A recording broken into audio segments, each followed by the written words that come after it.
bounce on the dance floor.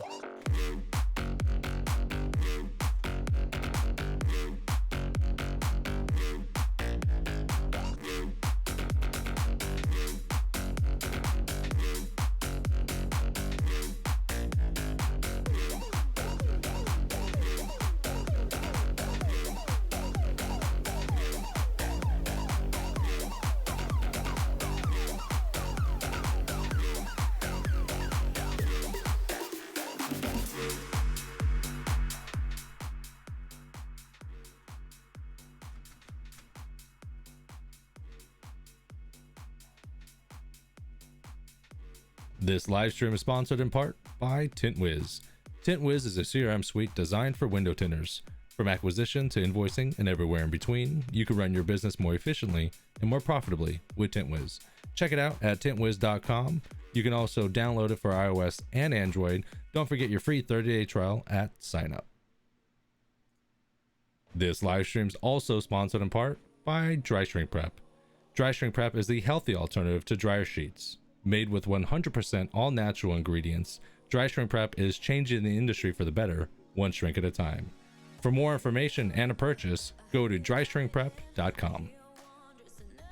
This live stream is also sponsored in part by Solar Effects Window Films. At Solar Effects Window Films, their goal is simple: make your car look hotter while keeping your interior cooler. Their automotive window films are manufactured with the most advanced technologies available, which allow them to deliver a broad range of products to meet your needs. Check out solareffectswindowfilms.com and find out why they're the fastest growing film company in the US. This live stream is also sponsored in part by The Feel Marketing. We help window tint installers position their brands properly and scale their business through brand strategy and a proven Facebook advertising framework. For more information, check them out at thefeelmarketing.com.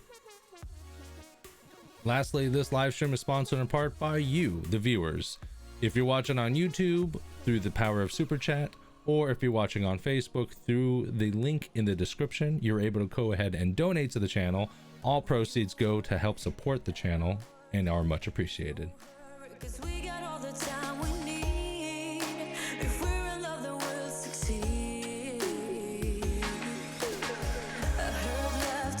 Ooh, what's going on, y'all? What's going on? So I'm really curious because I use Epidemic Sound for all my music, and I have it for like I think 2 of my Facebook accounts. So I'm curious if my other 2 Facebook accounts are going to get flagged for this music because it's not really connected to my account. So again, I'm curious about that. So what's going on, guys? Welcome back to another live stream. Quick Shade Window Tinting. What's going on? Well, thank you very much for joining. Tyler Riley. What's going on? Jaybird in the house. What's going on, y'all? What is going on? So we're going to be doing a live stream today. Again, I've been I told you I've been trying to work on doing more live streams more consistently, trying to focus on that as the main bit. I know I've been a little bit of scatterbrained probably the last 6 months trying to figure it out. Matt yelled at me enough and other things to kind of focus it in and focus it forward. So that's what we're going to be trying to be doing. I'm going to be shooting for at least 2 live streams a week where we are focusing on in-shop live streams. So just to let you guys know, if you guys are joining in on us with us. Oh yeah, what's up, Matt? Not even home yet. Good stuff. There you go. Thanks for joining, Matt. Appreciate it. If you guys are joining us through Facebook, I want to let you know that the Facebook group Window Tinting Business and the Facebook group Window Tinting Classifieds are both private groups. So if you guys want me to know who you are in that group when you comment, I need you to, like, in parentheses, put your name and then write your comment. If not, it just says Facebook user on my end, and I don't know. I literally have to like switch over, go to the group, and then look in the comments under the video and go from there. So I'm trying to like minimize how many screens I have. 2 screens running right now, and I'm trying to minimize how many other screens I need to keep up. So just to let a little food for thought. I got 2 first names. Tyler Riley. Yeah, Tyler Riley. There you go. Sorry about that, Tyler. Jaybird, what's going on? I'm using solar right now. Sweet. Nice. Solar effects, the best. That's right. Okay, guys. So let me see if there's anything else really. So we're gonna be doing this live stream on the Honda Accord. We did a 2010 Honda Accord, a little bit older of a car, right at the very edge of like, I like to work on cars maybe 1 to 10 years old. After 10 years old, it starts getting really iffy for me, and I'm on the fence on whether or not I'm going to charge more, like a 25% more or a 50% more upcharge, because they just end up being dirtier and take a little bit longer. I'm on the fence on that though. So, but besides that, that's pretty much it. If you guys are on YouTube, make sure to like, comment, and join up the notification squad. If you guys are on Facebook and you guys are liking it, make sure to comment and like the video. It does help with spreading the word. So let's go ahead and without further ado, unless anyone's had any questions up front, we're gonna go ahead and get started. Let's see here. All right, and then again, don't forget guys, I'm going to be doing this here. If you guys have any questions, concerns, shout outs, criticisms throughout the live stream, feel free to comment below, and I'll be answering them live for you as well. If I need to, I'll stop, rewind, pause, do the whole nine. So without further ado, let's go ahead and get started. Live. Perfect. All right guys, welcome back to another video here from the shop. Today we're working on a 2010 Honda Accord. This is the third model back. So this model went from 2008 to 2012. I have all the film already cut here. I got the back window there, sides and quarters over here. This is going to be an ATR 15% on the sides and the back. So a little darker in the front end than legal, but it's common in Florida. I'm going to be changing it up a little bit though. A rule of thumb for me is I don't remove door panels that are over 10 or over 7 years old. So I am going to be top loading these ones. I mean, look at this. I mean, this stuff is already, I mean, it's falling apart already. The seals are literally like look. I'm changing the quality. Hold on guys. I mean, there you go.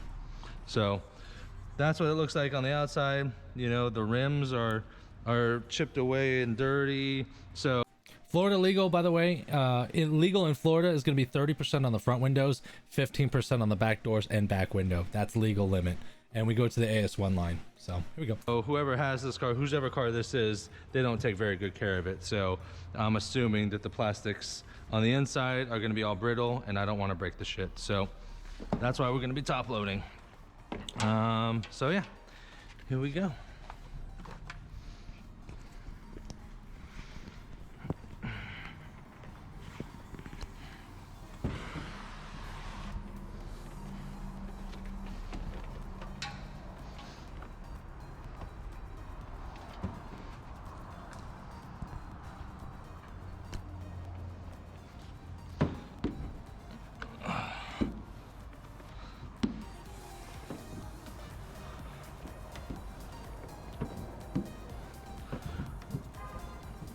We'll go ahead and start off with the back window just because.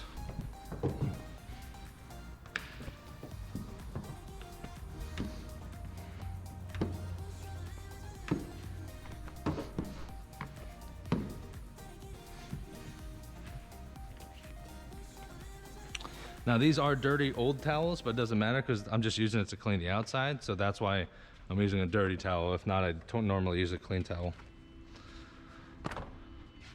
All right, let's get some DSP on here.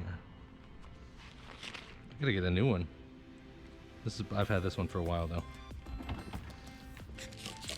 Yeah, Jaybird, I make a lot more noises than I really originally. I try to stretch out my DSP as far as I can, just so I can see a realistic time frame of how long 2 ounces lasts. For me, and y'all know that I do a bunch of cars every single day, 6 days a week. So it lasts me pretty well, pretty good amount of time. But what I have learned is less is more with the water. Just give it a couple spurts with a spray bottle or your tank. And I used to say, just wet it and forget it. But if you use a little bit of water and kind of rub it in until it almost dries, it forces that haze to come up. And I've learned that that haze is much more effective than just kind of wetting it and like so it's soaking and then not letting, you know, and just letting it dry that way. It's not as effective. I mean, it still works, but I just like it this way better, because now that is ready to install right there and then. We're good to go. We don't have to wait. T-Jet asked if I removed the quarter panels on this one. I did not remove the quarter panels on this one. I didn't even remove door panels on this one, so. Oh, Matt needs DSP? I'll go ahead and get him one. Oh yeah, and quick word, by the way. DSP, we're giving away the neck gaiters, if you guys are not aware of that. That 8, what's 8 and 7? 15? 25. I got like 15 left. There's like 10 or I think there's like 10 left on the neck gaiters, but with every purchase you're gonna get a complimentary neck gaiter, a Tint Wiz DSP collab neck gaiter, just to let you guys know.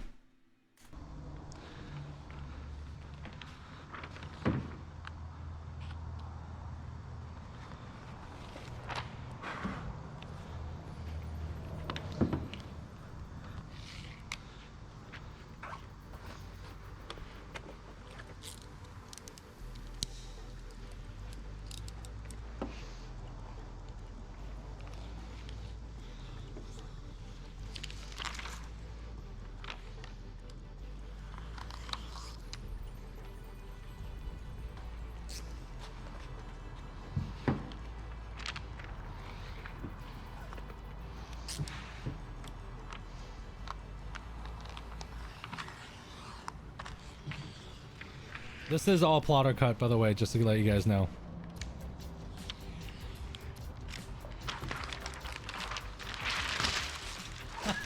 Tyler Riley. I think 8 and 17.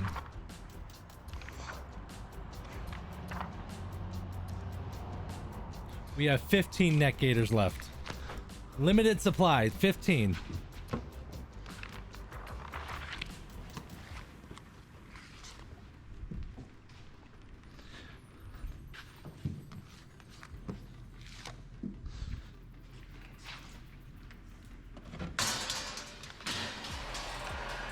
I hate this damn heat gun. I can't wait to get a new heat gun. I hate this heat gun. The fact that I have to turn it on and hold it until it hits 1300 is obnoxious to me.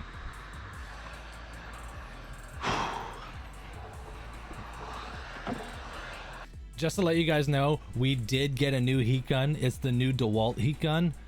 2-button click. The thing's nasty. I like it. Way better than this one. It's probably like 50 or 60 or $70. I don't know. I didn't pay for it, but yeah, I'm not even using that heat gun anymore. Panda Bear, what's going on, baby? Welcome.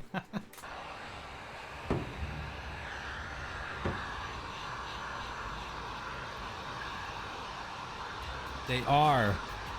Them gators are nasty. I love them.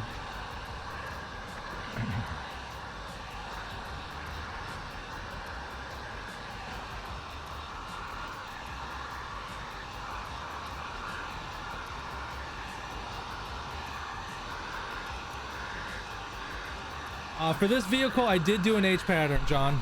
I did do an H pattern, yes. I've been doing it where like I just do the middle H and not the sides, because sometimes I am slightly shrinking to the outside, just a little bit, and not straight down with the H, depending on how the film is laid out and how the pattern cuts.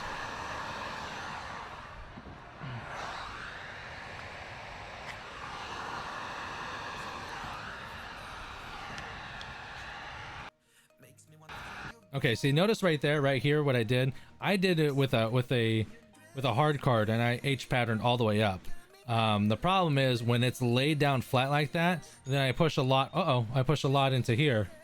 Tyler Riley, I just got the notification, baby. You're getting a neck gaiter, baby. 14 left on the neck gaiters, y'all. I'm just saying. But notice I just put one finger right across here, right? So now, before, if you can see the old one, it was this wide and none of this was going to get shrunk because it was laid down. So by just putting a light finger across the very, very edge, I'm going to have a lot more of this area to be shrunk, which will leave less pressure in this section right here. So that's why I did that, just to let you know. Why a hard card over felt? That's a very good question. And this is not actually a hard card. This is not a traditional Teflon card. This is actually a smart card. So when done in the right direction, in the right way, this card is very soft and very forgiving. I typically like a MacTac, but I've been switching between a MacTac and this smart card. If you guys haven't used a smart card, it's like a very, very, very soft Teflon card. Just to let you know. You didn't miss anything, Tyler. You didn't miss anything. 15% looks really dark. Yeah, that's 85% of light blocked out. John says, trying to figure out why I keep getting fingers on those sides of back windows. Guess I'm doing something wrong with the H pattern, not forcing the fingers to the top and bottom. You're absolutely right. That's exactly right. You'll see me shrink a little bit in this section. I'm not going to shrink up and down, right? I'm probably going to shrink a little bit this way to the outside, slightly, not 90 degrees, but slightly outside to relieve some of the pressure here. But yeah, in your H pattern on the sides, you want to make sure that's tight. No forgiveness. None. Very tight. Put everything on the top and the bottom for the fingers. Notice I'm bringing it out a little bit. That's going to relieve a little bit of pressure. But it's always tight on the sides. Look how I'm holding the card too. Look how I'm holding the card. I'm pulling, right? I'm dragging the hard card up. It's not flipped over. I'm not pushing. I don't push until the very, very end. And when I pull with that soft card, that smart card that's super soft, if I happen to go over a piece of film that I haven't heated all the way yet, I'll softly crease it, which I can work out with a little bit of heat. I won't like hard crease it if I was pushing.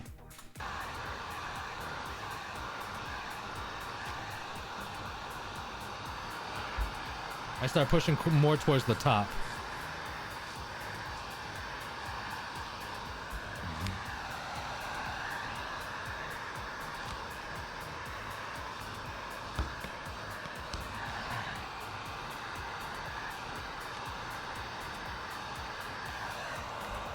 A bunch up right there.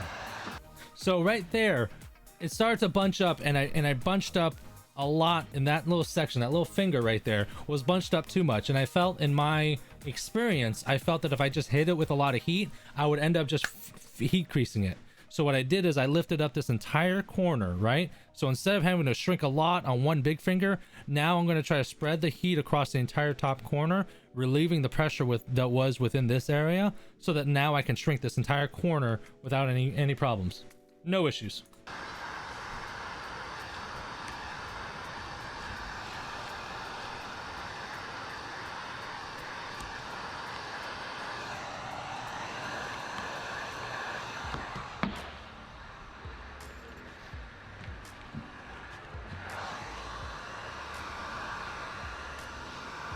That heat gun's moving, and letting the heat gun do the work, baby. I'm just pulling. There we go. Pull. Look at that. Guide it. A lot of people are so quick to just try to lay it down. You gotta let the heat gun get in there and let the heat gun do the work.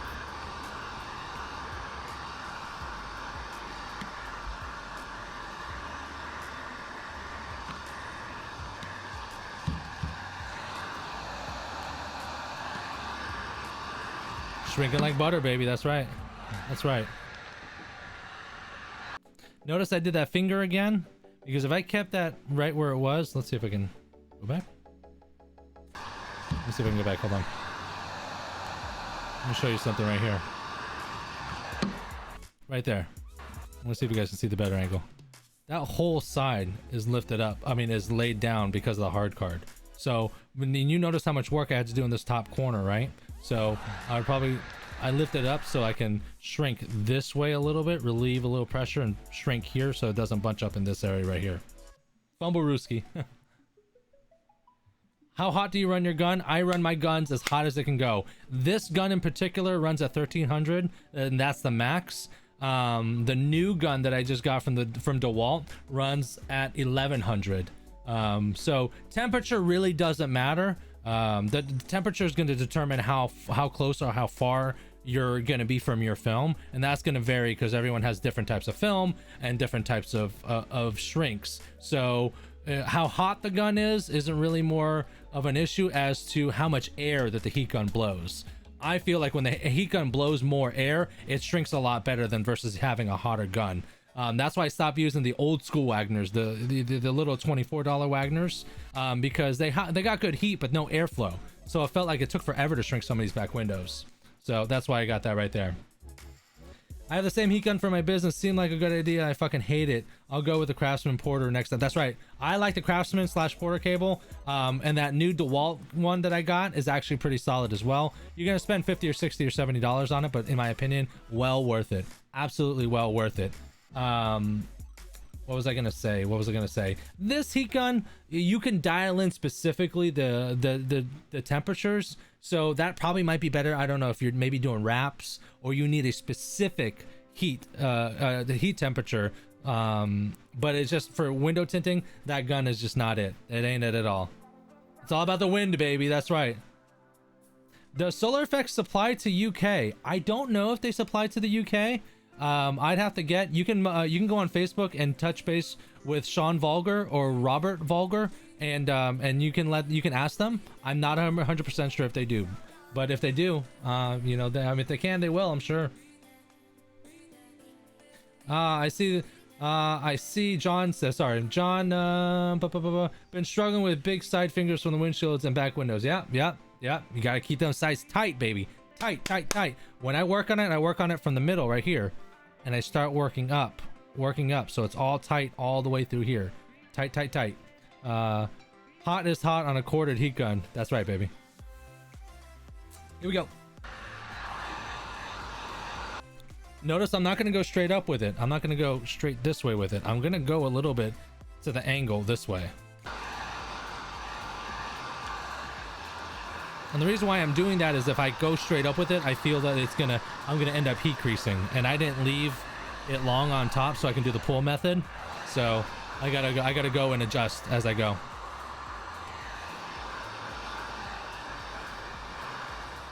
You only need a new heat gun if you're trying to work just a smidge faster.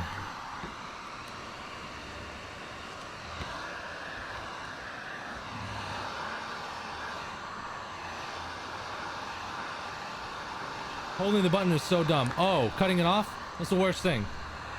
Cooldown? I don't give a shit about the cooldown feature. Stupid. I gotta hold it for 10 seconds so that it can turn off. We're talking about this heat gun. It's horrible. Horrible. Don't get this heat gun. Wagner, if you're watching and you want to sponsor, I'm sorry. I'm shitting on this heat gun. It's not very good.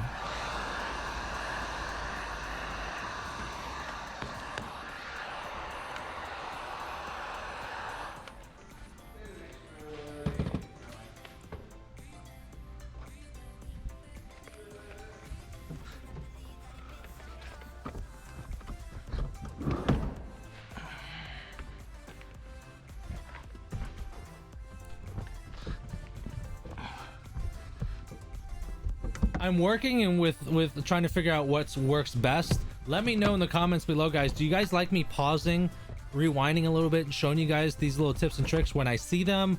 Or do you want me to just talk as the video is going? Let me know what you guys like. You know, I'm trying to make this an enjoyable and learning experience.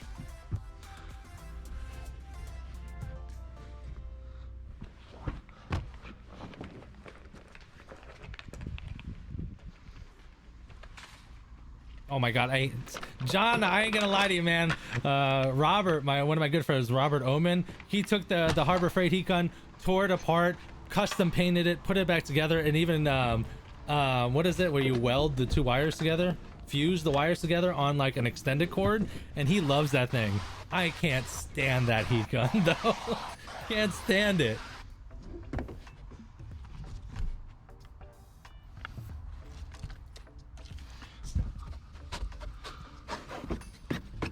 Julian Guzman, appreciate it, man. Looks like you're getting a neck gator, Julian. 13 left, guys.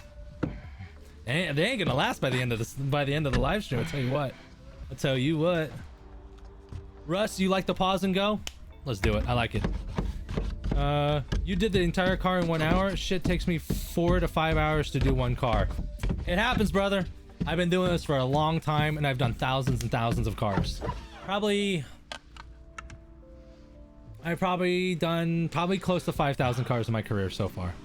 So a lot of one thing I haven't been doing that I noticed I haven't been doing is I haven't been wiping down these pillars after I do a scrub. So make sure, because the film can touch those pillars. So just an extra layer of cleanliness.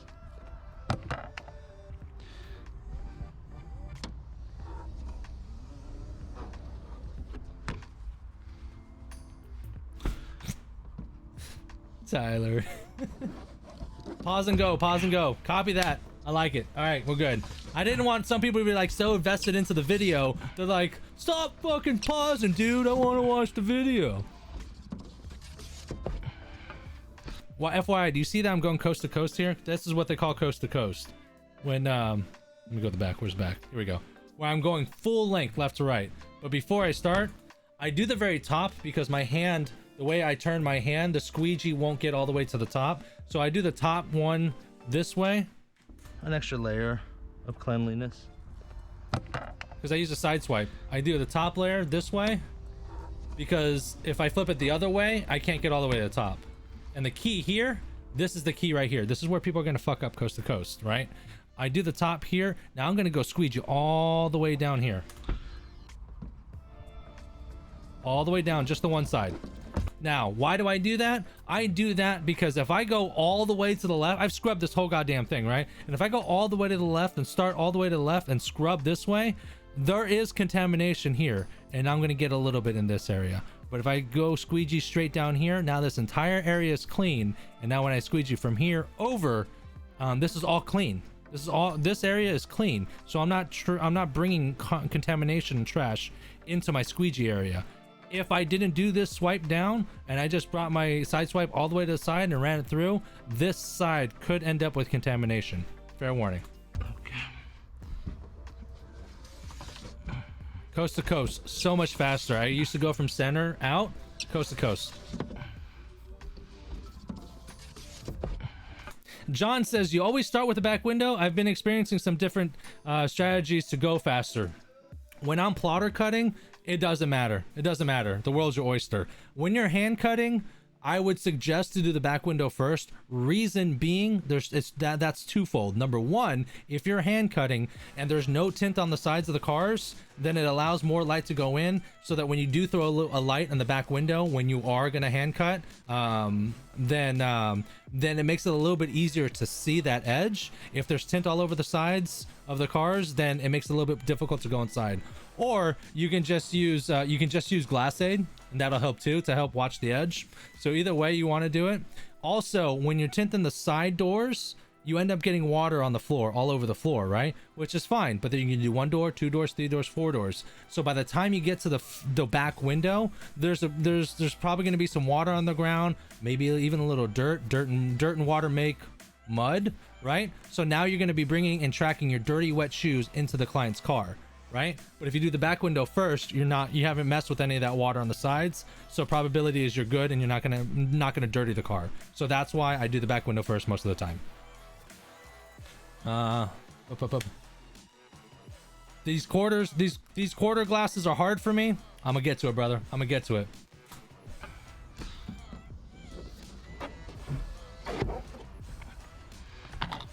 Now I switch here for a second, guys, and I want to show you this. When I'm doing this last pass, I go as far as I can, but without my hand.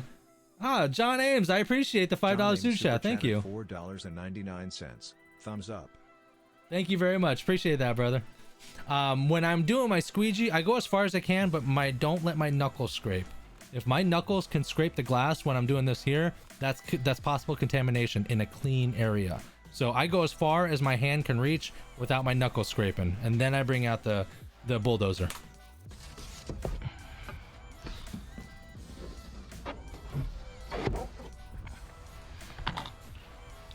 Mazda 3/4 windows. Now, you see that? That's everything I squeegeed off from the scrubbed window, right?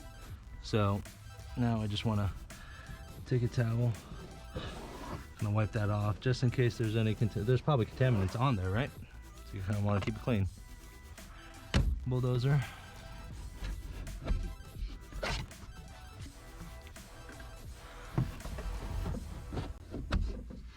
You can't see it because you can't see my face, but I'm actually licking the end of the blade before I do my initial. So I'll wipe it and then I'll lick it and then I'll go. Because if you try to hit a clean piece of glass with a dry bulldozer that's not moisture wet or something, then it's gonna leave streaks on the glass, kind of like black shoes do on a basketball court. It's gonna be the same thing. You'd have to literally sit there with the towel and buff it out. So, good note. Let's go ahead and wet her down. Get ready for the install. Now, you saw that I had a little trouble, like top corner-ish. I actually burnt it a little bit right here, and you probably could see it right here. So I'm gonna trim just a little bit off. We're gonna be totally fine. But I did notice it did bunch up, even with me putting some shrinking to the side a little bit more. So if this is you and you're not too strong on the shrinking game, then what I probably would suggest is that you keep the top long, and then that way you can pull it. And that way it will make it a little bit easier. You're welcome, Facebook user. Again, if you guys are on Facebook and you guys wanted me to know who you are, you guys got to write your names down as you do it, or because they're private groups, so it won't let me see your face, your name, without me switching. A hot day. Hot day. It gets hot as hell in this shop, and right now, this was done a week ago. It's been averaging about 100 degrees in the shop on a good day, 100 to 110.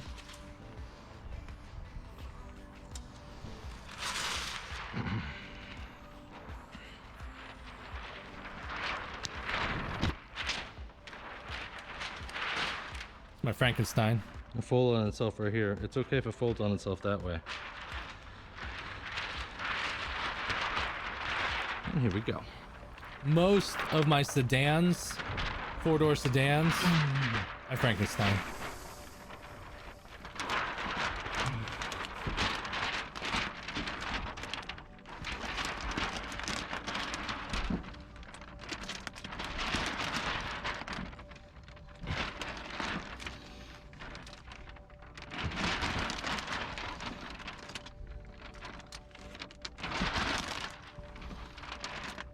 A little bit at a time as I slide it down in there. Notice that I don't push the top up until it's all the way at the bottom. If the top goes up too early, it hits the headliner, and then you got trash on the top end of that film. Don't worry, y'all. I'm gonna get y'all. I'm gonna get y'all. Like a glove. Like a glove.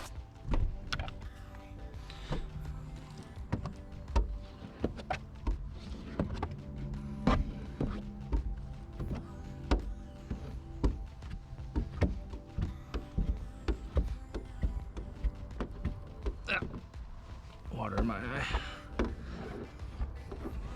eye. Probably normally wouldn't care, but on a 10-year-old car with random dirt water, I'm like, bleh.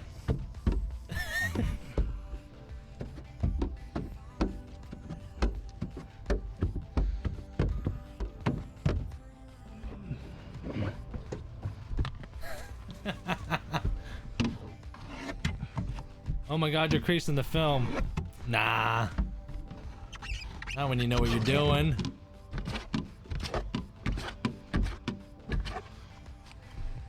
My second and third car I tinted, I tripped over my own feet and face planted into the back seat Frankensteining. Bro, when you're first starting, Frankensteining is awkward. You gotta get into the car with your hands out like this, not bump into the shoulders, into the sides or anything, and get into a vehicle staying on your feet. You can't go on your knees, you can't go on your butt, nothing.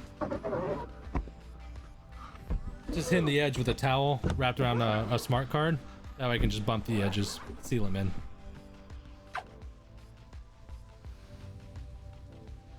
So what I'm gonna do now, using this towel, I'm gonna clean off the inside first. I do see a little spot. There you go. I use Solar Effects Now that window I've cleaned the films. glass, then For those of you guys that don't know, I own a company called Sun Solutions Tinting, which is what you see back there. So I do that partly, probably 2 to 3 days a week, and then the other 2 to 3 days I'm over at Advanced Film Solutions, where I used to work full-time. Now I'm working part-time. I'm kind of like transitioning onto my own thing. So at this shop they use Lumar, but when I'm doing Sun Solutions, I'm using Solar Effects window films. So, and I'll now turn around, wipe the A-pillars, and wipe down the deck. oh, you don't Frankenstein a Number front one, windshield, John. this deck probably hasn't been cleaned in 10 years. And number two, when I'm done cleaning this deck right here, this towel is going to be freaking soaking. So it's better to clean the inside of the glass first before. Now it is best practice to go on the outside, clean the glass, and make sure that there's no issues before you start putting headrests back. But I'm pretty confident. Cocky. There's a fine line between cocky and confident, baby. This is my favorite part. Okay, if anything, this right here is worth every bit of penny for freaking DSP. The cleanup is super easy, super fast. If you guys ever cleaned up dryer sheets off a back window, it takes a minute. You gotta wipe. Look how fast DSP cleans up off this back glass. Again, dirty towels to clean the outside. And when I say dirty, I mean they're not really dirty. I mean, look, they're, you know, they got a little used to it, but it's not. This one looks actually a little dirtier than they normally do. Let me grab another one. Like this one is not dirty. It's not like black, right? What slip solution am I using? I'm using Johnson & Johnson's baby shampoo. Same solution I've been using since day one. Probably same solutions I'll use till the day I quit tinting. So, and we're just cleaning the outside. Sean's your rep from Solar Effects? Yeah. Yeah. Sean's my rep too. They're awesome. They're all awesome. Actually, I don't exactly know who my rep is, actually. I just ordered film. It's someone. Look at easy. Look at that. One swipe, baby. That DSP just comes off like butter, baby. Ah. Who's that? Now, more expensive cars, like I'm wiping down the excess here and whatnot, but more expensive cars, I would not wipe down. Oh, I don't have the proper microfiber towels to wipe down a car. And plus they got to be clean and whatnot. You can introduce micro swirls.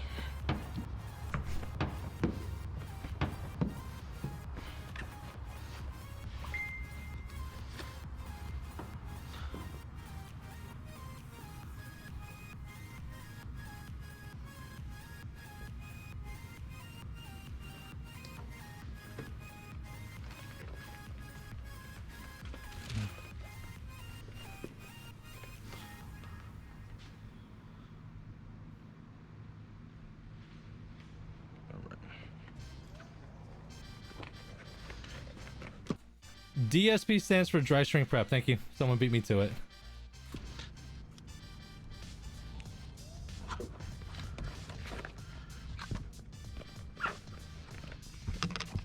It does come off nice when I use that. Thanks, Jeff. Appreciate it.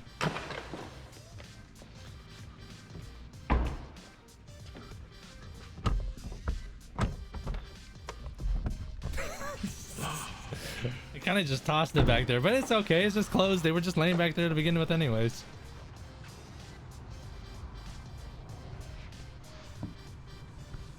Lexan films. Yes, I use Lexan films. I didn't particularly like Lexan films, I'll be honest with you. But I was using the product before I even actually knew how to use PPF. Like, I didn't understand tax solutions. I don't know why I clean the quarters. I don't shrink them.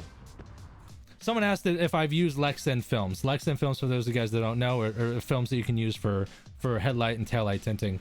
And I used it, but I didn't really know what slip solution was. I didn't know how to install PPF. I was still learning how to tint cars at the time. So at the time, I didn't know how to do it, and I did a pretty shitty job about it. Now I prefer Lux is what I use personally, but I also am now trained in PPF, so I understand slip solutions and tack solutions and how to stretch a finger out versus trying to just force it. So I haven't used Lexan since I used it 4 years ago. I just know that I like Lux a little bit better because it's a dry install. You know, it's not a wet install. It has grooves to let air out, and it looks really, really good. And I have that red car back here. That's my red Kia Rio.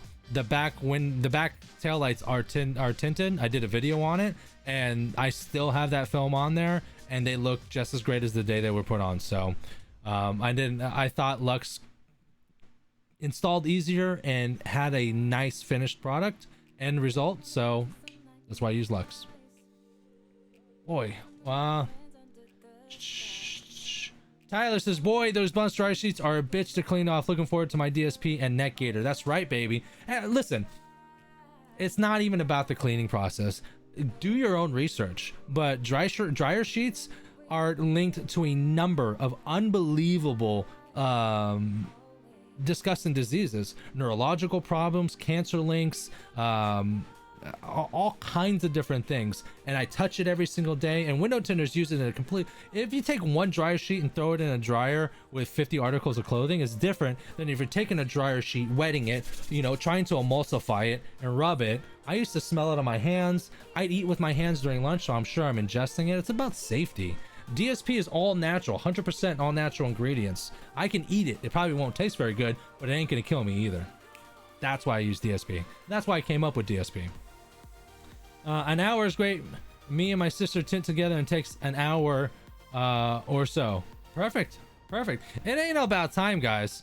I know I write 1 hour tint job. That's really kind of like catchy. It is an hour-long tint job, but those are more like catchy terms just to kind of get your attention. But in the big scheme of things, it doesn't matter how long it takes. It could take an hour, it could take 2 hours, it could take 3, 4, 5 hours. As long as you relay the information to the client that this is how long it's going to take, that's all that matters. The important thing is a clean installation.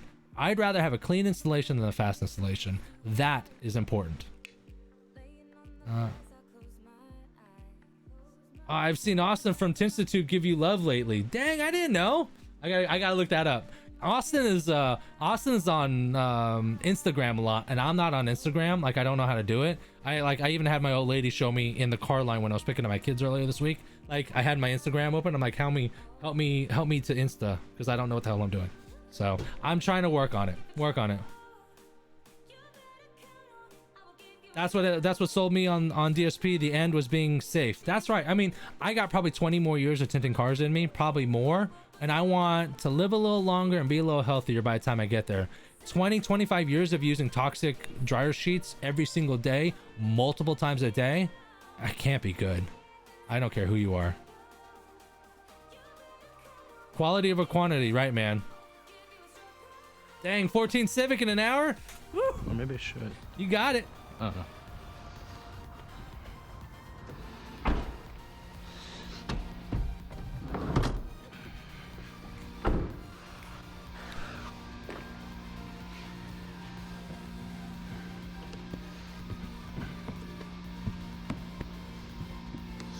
If you guys are on Facebook, YouTube, wherever you guys are at, if you guys could drop a like on the video, it would really help me.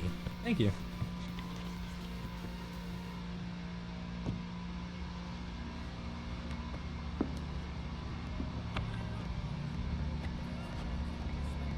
I can't remember if these quarters just went round right at that back point or if they went in all the way. Excuse the mess, it's Monday. So and this is the first car of the day, which means all this is remnants from a busy Saturday.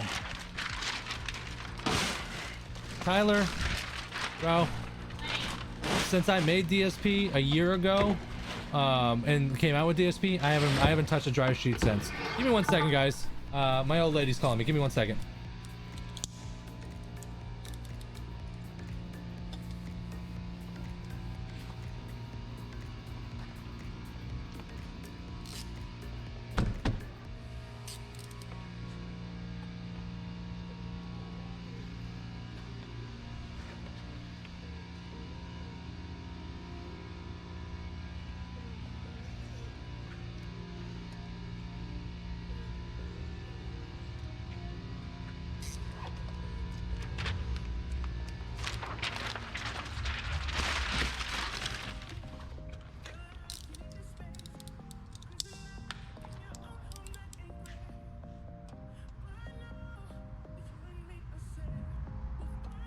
Big package came in. 2 big packages.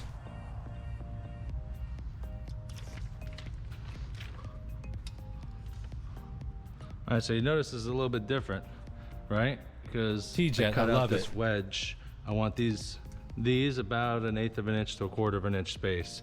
If I was going to top load or bottom load it and not shrink, I would just slice it right down the middle because it doesn't matter, and I would weed it. So I'm not gonna weed these because I like to shrink with the excess on.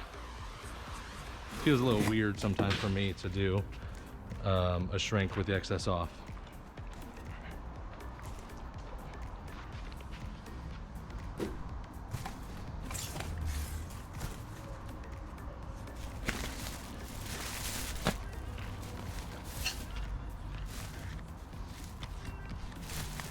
How are these?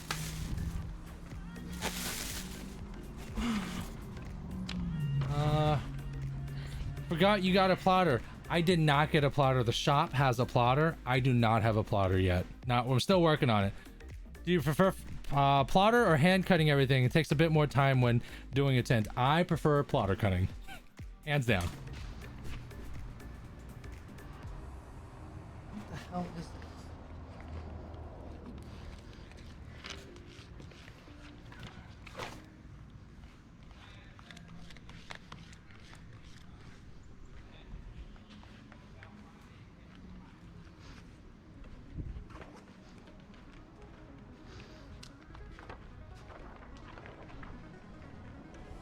Oh dang! These are some sweet cards that just got in from Tint Wiz. Hold up. Dang, so much going on right now.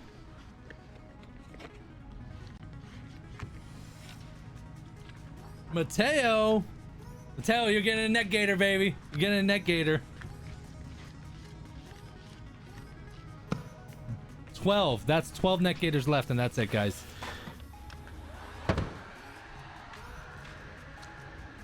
I love hand counting. The plotter we have isn't that wonderful. Waiting to invest in a new one soon. When you spend decent money on a Roland, Graphtec or Jaguar, I mean those things will last you 10 years or probably more. But even if you spend a couple $1,000s on one, I'm sure you can get away with it. I just haven't tried it. So oh cool. Look, I want to show you guys these. This, if you guys didn't see, Tint Wiz sent me, can you guys see that? Let's see, hold on, let me see. I got a package from Tint Wiz. This is cool. Woo, look at that. All-in-one CRM suite from Tinters, huh? Some awesome stuff. We'll be able to go ahead and drop these into any DSP orders as well. Just some information about DSP and, I mean, not DSP, about Tint Wiz. So, we'll be dropping these. Oh. Focus. There we go. So, oh, now I just messed up the whole focus. I was just curious what this dang package was.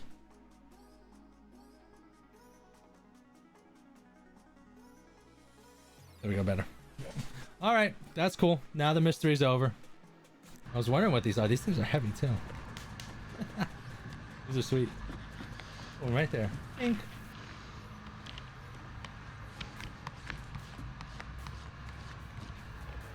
Not a whole lot of shrink. I do have some moisture in that corner, I just noticed. Gotta try DSP. That's right, baby. It's the next big thing. I'm telling you. I'll drop a link in the description below right here, A little guys. more moisture than I'd like. Done.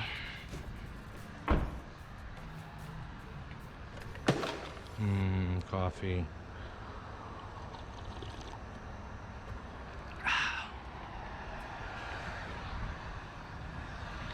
What tin keg do you recommend, and where can I order DSP? I would recommend the tin keg. Go to tintkeg.com. They're amazing. They're awesome. They're worth every penny. And then DSP, you can go to dryshrink.prep.com for more information. Dry shrink prep. DSP is dry shrink prep. Dry shrink prep is a healthy alternative to dryer sheets. I feel like I keep talking about DSP. I'm sorry, If you guys guys. never seen that, that's called a double snap. So just a standard shrink. Right here. All right, pocket shrink, go underneath. Go up with it. Pocket shrink. Now you could be fine just right here. Some tinters like to just lift up the bottom half, tuck the sides, and give it another shrink. They call this the double shrink or the double snap.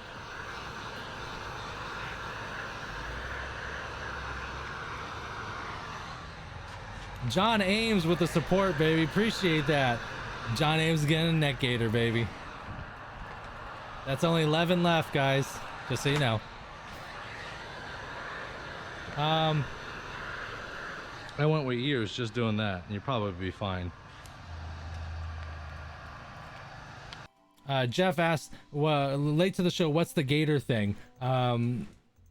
Tint Wiz did a collab. Tint Wiz and DSP did a collab. So for the next 11 orders now, we've been giving a whole bunch away. But for the next 11 orders, there's an awesome like neck gaiter. It's like a neck thing that kind of goes up over your face and covers your face. Awesome. And we're throwing one in with every order while supplies last. And I'm just giving out shout outs to people that are ordering DSP through the stream, because now we only got 11 left.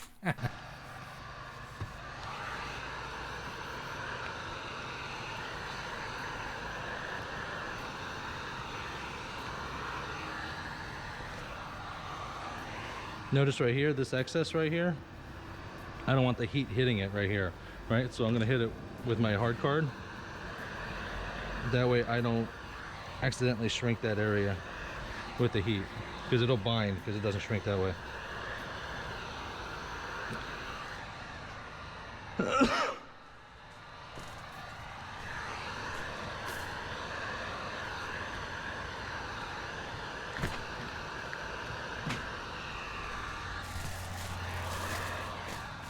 Ew. This is why I hate working on cars over 10 years old. Ugh. Gross, bro. Gross.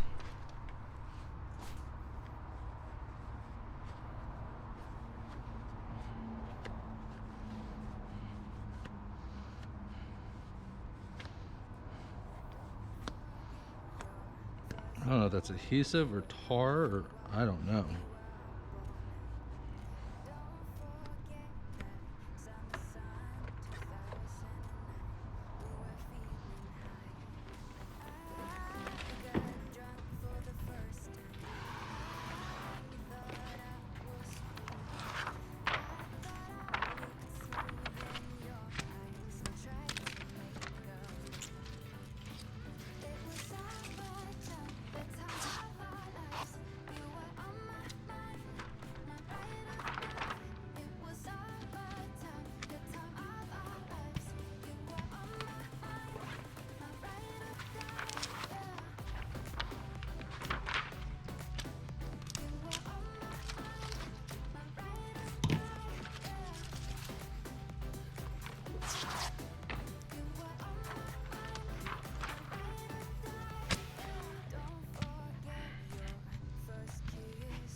Jet 612 super chatted $3.99.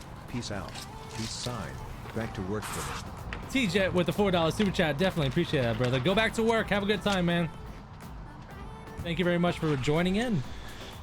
All right, definitely gonna need razor blades. Yep. Need my scrub.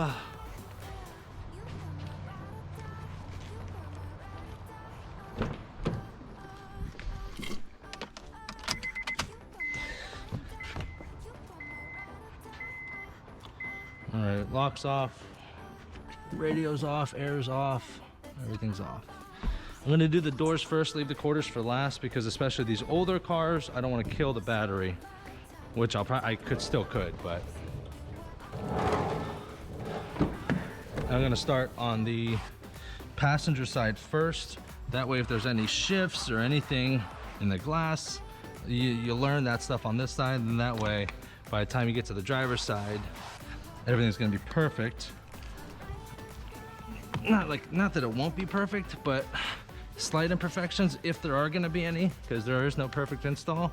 You want them on the passenger side. You definitely don't want them on the driver's side, because then that's noticeable.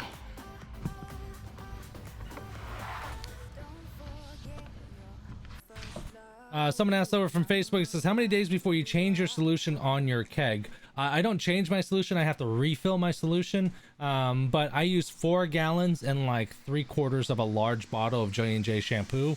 And that'll last me 5 days, 5 to 6 days. It'll last me good a long time. And that's 4 to 5 cars in a day. 4 to 5. Food lover, what's going on, baby? What's up, bro? Probably should hit it. Make sure y'all, if on YouTube, make sure to hit the bell notification, guys. I'm going to be doing a lot more of these live streams. Again, I'll be shooting for 2 a week. Started tinting biz watching you. That's what's up. That's what's up. Appreciate it. I hope I was helpful.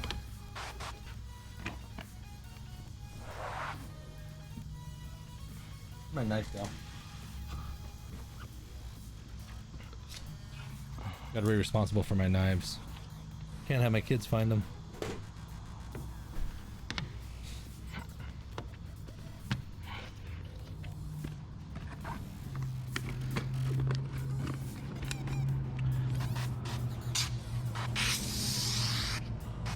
Marcini, thank you very much. I appreciate it. Real privilege to see a pro at work. Thank you. Trusty I Shank. appreciate it.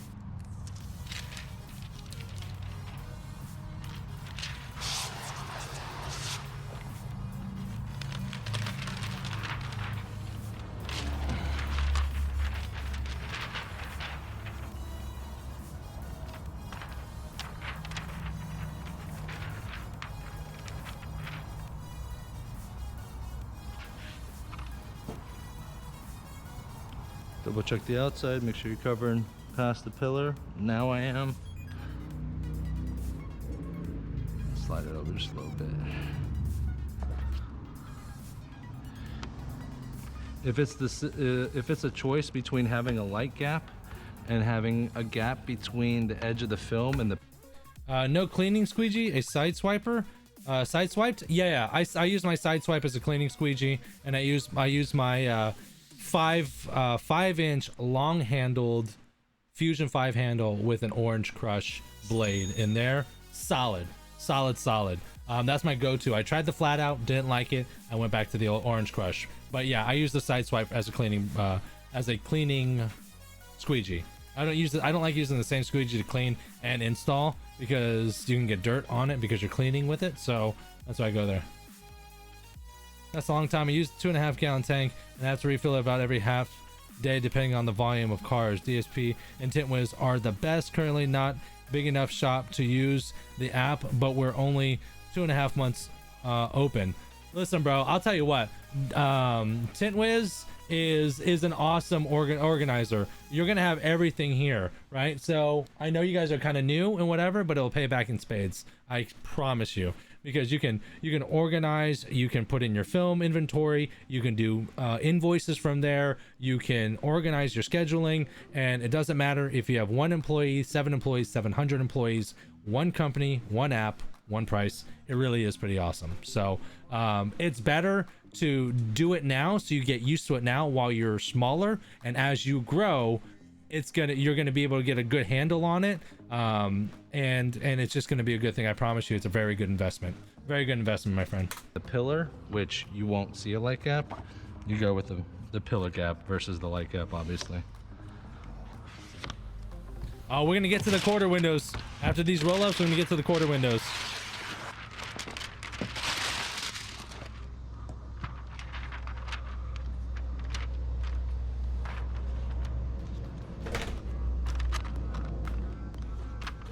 Jeff H, you got your gator, baby. Neck gator, got him. 10 left.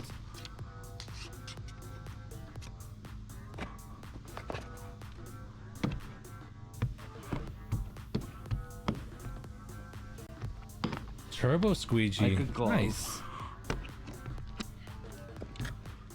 Normally you guys see me squeegee from the inside out. Now I'm doing like a horseshoe and then going straight down. That's because I actually shrunk. I very rarely shrink windows. So when I do, my squeegee pattern changes. Someone asked here on YouTube, they said, why no more bottom loading?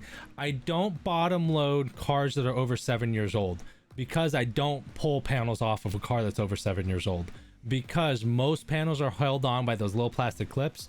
After about 7 years, especially down in the South, those clips get real soft, real brittle. And I've had the situation where I take door panels off and shit just starts breaking. So to avoid damage to this car, I purposely do not bottom load. Right? Like, yes, is bottom loading faster? Absolutely. But it's not at the risk of destroying this car. So that's why I don't do it. Good rule of thumb. Wipe it down. Wipe it down. Switch sides. Always use the clean side for the inside.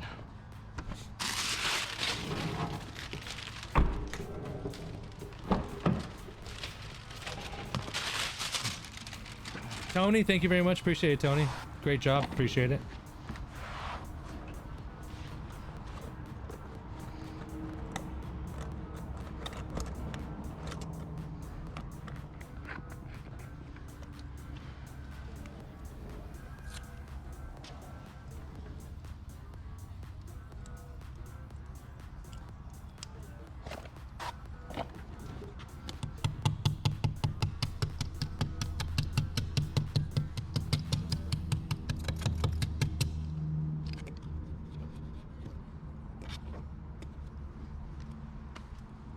Armor all. Ugh.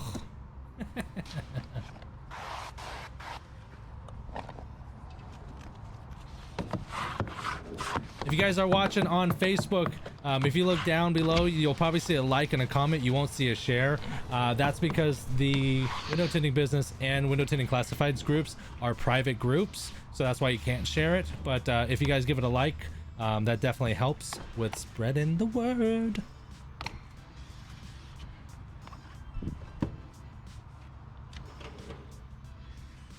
2011 still, yeah, right? Because they don't clean their damn windows.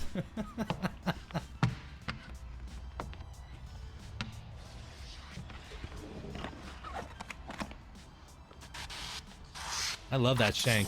I used to use the Platinum Easy Reach right there, and now I use a shank just because the way it's like curved, so it goes in between the window without like my knuckles hitting it. Solid. What's the price for the small four-door sedan, like a Corolla full tint? I can't remember what we said. ATR. I think the price for this one at the shop is $179 and change. This one is the ATR, is like a metallized dyed film. But prices will vary depending on what location you are within the country. Like if you're in South Florida, Miami area, this job is like $85 because that's what the market yields. So prices will vary depending on where you're located.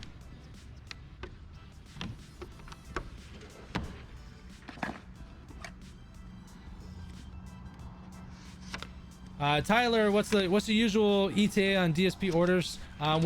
We typically process an order within 3 business days, and if it's standard shipping, I believe it's 2 to 4 days, and if it's expedited shipping, you get, I believe it's 1 to 2 days. But we're working on making it a lot faster.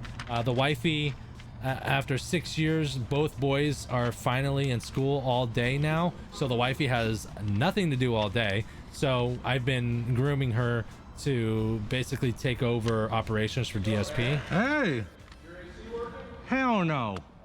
I was fucking dying on Saturday. Okay, by the way, this is our neighbor. Pest Bear. They're like lawn specialists, right? My tint shop, my tint office AC runs off of their AC unit. Their AC unit was out. It was hot. This is Monday. It's hot. On Saturday, I had to work with no AC also, in about 110 degrees, just to let you guys know. No, I'm not located in Cali. I'm actually located in Florida.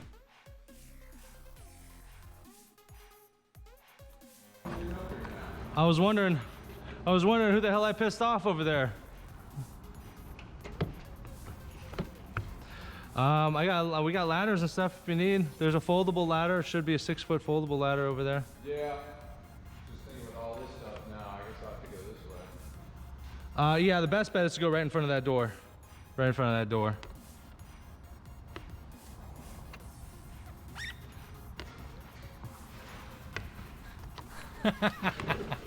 I figured A, I pissed someone off, or B, the shit was out, because it usually goes out once a year during the hot season, you know? Yeah, it's probably too long.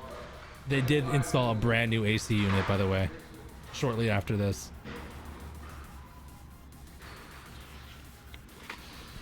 John, if I can remember, I'll throw a little snack in there for you, brother. Technically, DSP is non-toxic. It won't taste good, but it won't kill you. Yes, Fuzz, I'm in Florida. I'm in the Tampa area. I grew up in LA, hence why I have the Los Angeles across my arm. Dodges.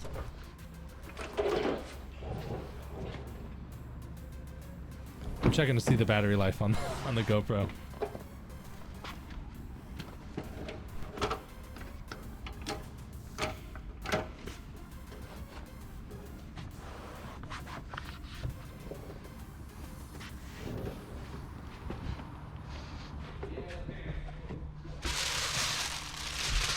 They can see Easy me. fix?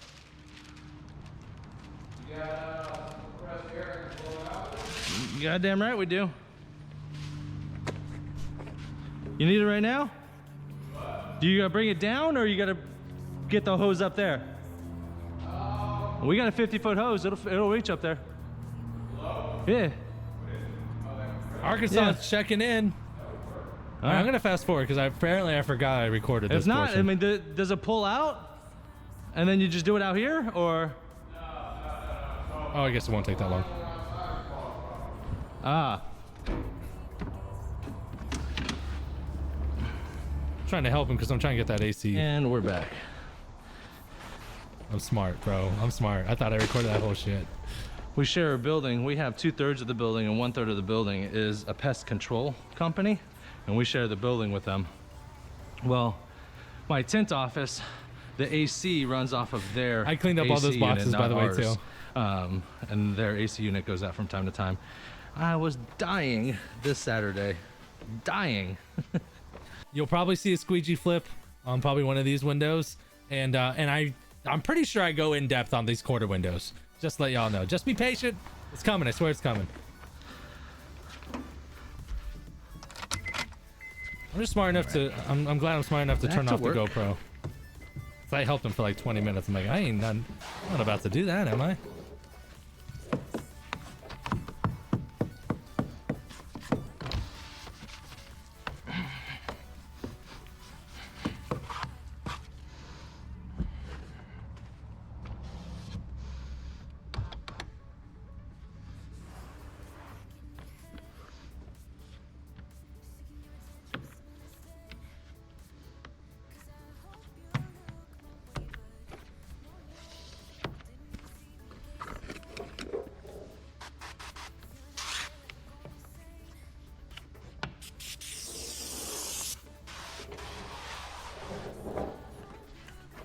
Yeah, quarter windows suck.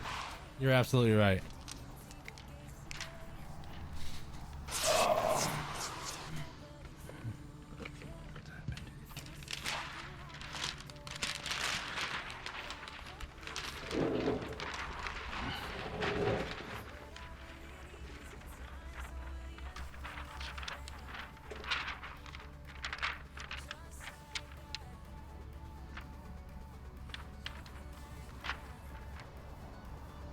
I just noticed that like my GoPro, like when you look through film, it makes the film look like bluish. Just to let you know, the film is like charcoal and much darker than what it looks like in this video. But it is, because it makes it, I don't know, because the color changes, the color, I don't know. It does camera stuff. That's why I don't like Food Lover, that's why I don't like working on older cars, because they got 10 years of dirt and trash and crap in it.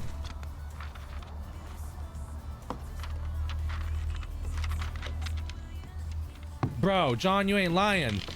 Front quarters. I had to talk the shop into reminding them to either charge more or give us more time. If Because you're training to be a window tinter,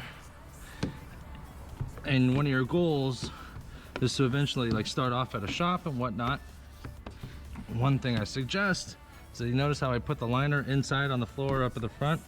Don't throw your liners on the ground. They're like ice. And if someone else steps on them, you're gonna get chewed out or worse.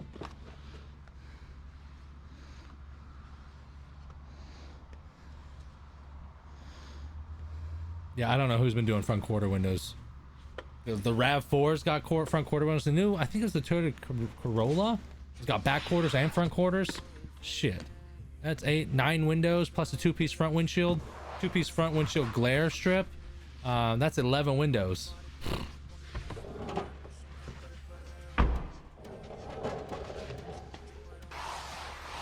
How do you install windows without creases on the sides? I'm gonna show you right now.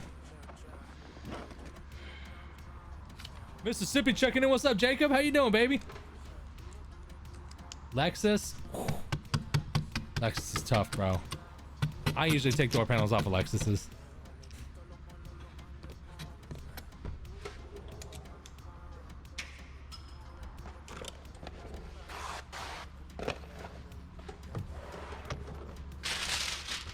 Asian. I'm gonna show you. I'm gonna explain to you how I don't get creases on the sides. You still can get creases on the sides, but I'm gonna show you how to minimize it.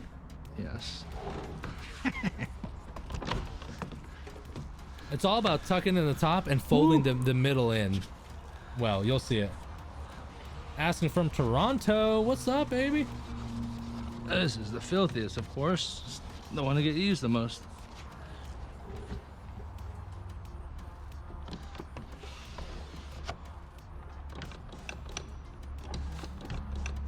You're about to see it. I'm gonna show you, and I'll even stop the video and show you. Quick squeegee real quick though. Raindrops.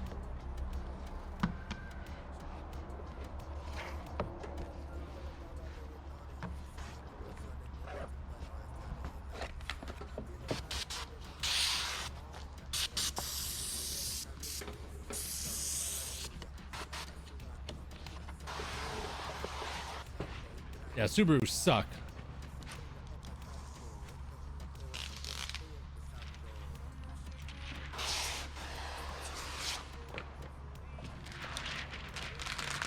Alright, so Asian, watch this. I should do it here, or else I'm a bad installer. I'm gonna put the top in first. Watch what I do with my left hand. Right here. I'm gonna slide the top in.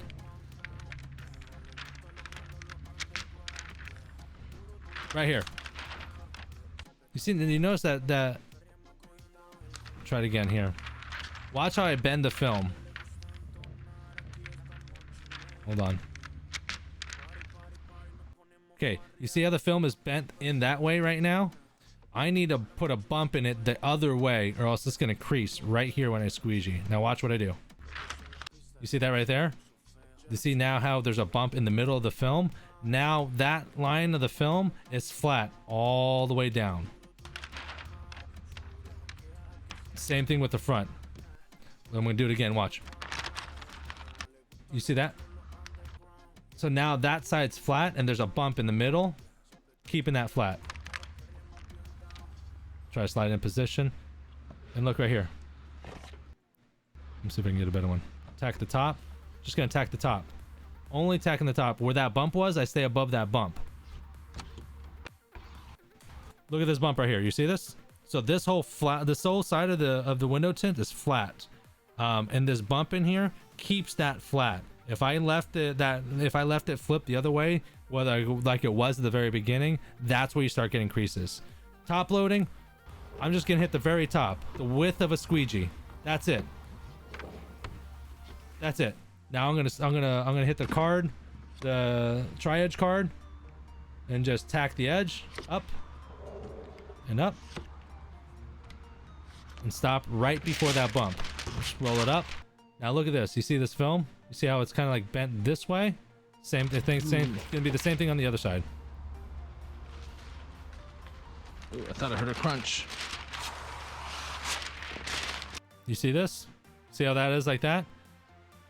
I only did one swipe across the top, which gives me a lot of movement on the lower half. What a lot of people do is they'll tack not just the top, but they'll tack the whole 2/3 of it, which means now you only have 4 inches to maneuver all this film into this weather strip.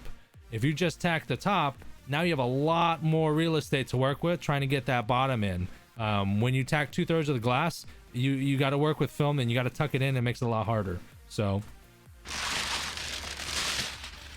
sometimes with these older cars, the framing, like, it's pushed up against the glass and it's so tight, and when you roll up the window you hear a crunch. So I tuck in the corners, one side then the other. It basically grinds up And then I and rips off the film off the corner of the end glass. it all up in the middle. Usually means you have to redo it. I learned this trick from Matt like 5 years ago when I first started tinting windows, and I still use the same trick to this day.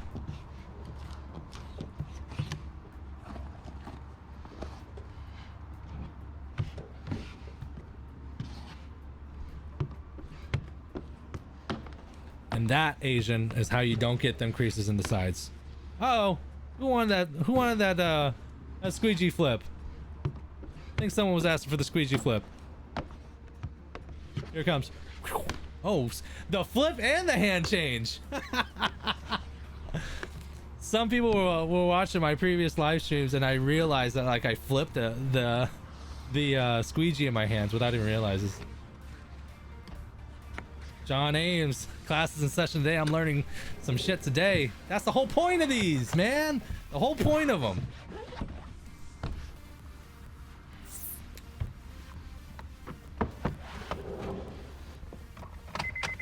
All right, and keep in mind, guys, I haven't done the quarters yet. I only did the roll-ups, and the reason why I did that is this car is a 2010. It's 10 years old.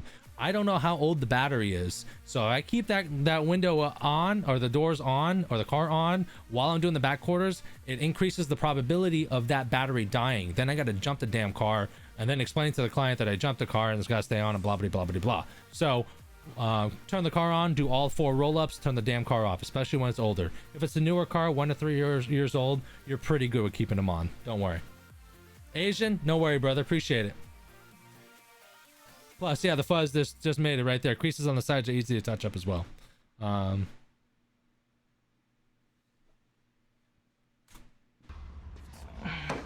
let's get into these quadas. These quadas.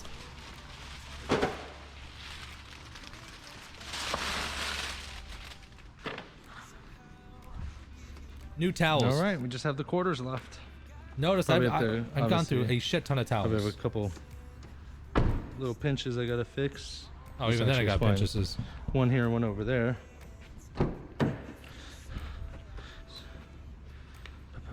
And we have the rounded ones, so they're just gonna go right through here.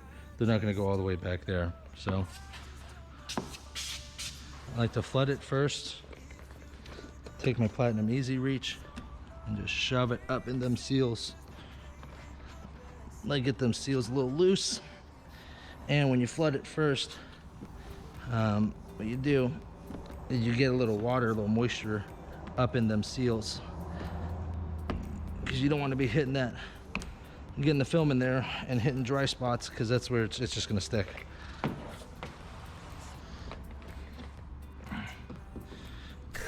I always wear cargo shorts. Rub-a-dub. I didn't even notice Matt wore cargo shorts. I always wear cargo shorts in the shop. And a little extra caution. Keep the blade flat. Just gonna give it a good scraping on the edges. I'm scraping with the blade here so I can get that nice and clean up there just past the gaskets. No good?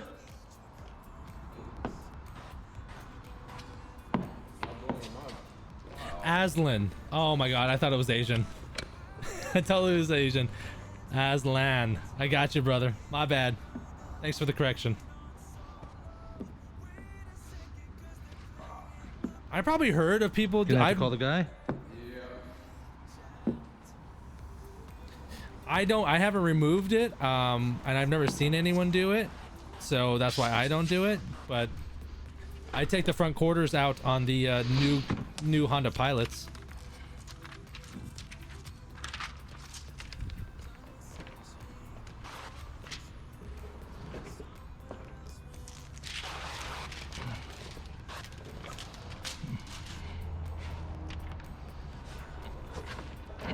Please get a good camera angle on this.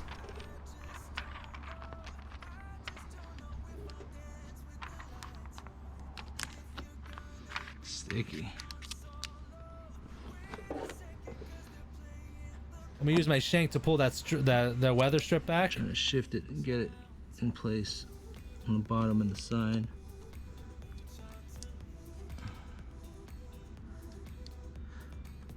This is where quarters get tricky because like the top corner is touching and the bottom corner is touching on the sides here, but there's a gap. So you gotta get it in there and tuck that bottom quarter in a little bit. Same thing here. Get it in there and tuck that top corner. Opa. And that'll eliminate any light gaps that you will have.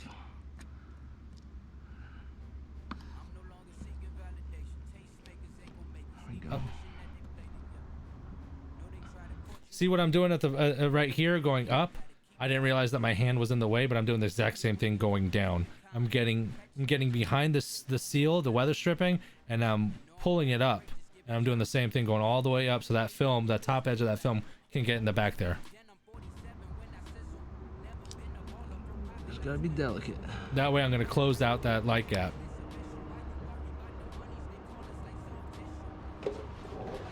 Check the outside, see what you're doing. Looks good. That's it. I'm gonna have to shift this a little bit. Right there. Keeps wanting a shift on me.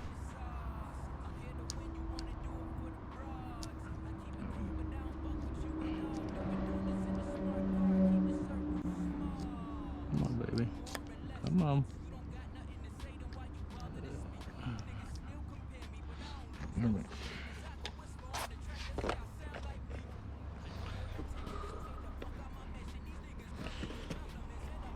Let's get a tack down. Even if I could pull out the quarter panels on this one, even if I knew how to, I don't know if I would. On a newer car, maybe. On a 10-year-old car, I'm really nervous about breaking them pins that are holding that damn door panel in.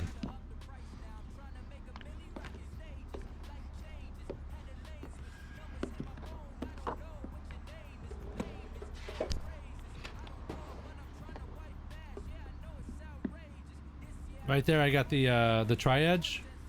I'm just hitting the edges and going and laying down the film past where I can't reach with my squeegee.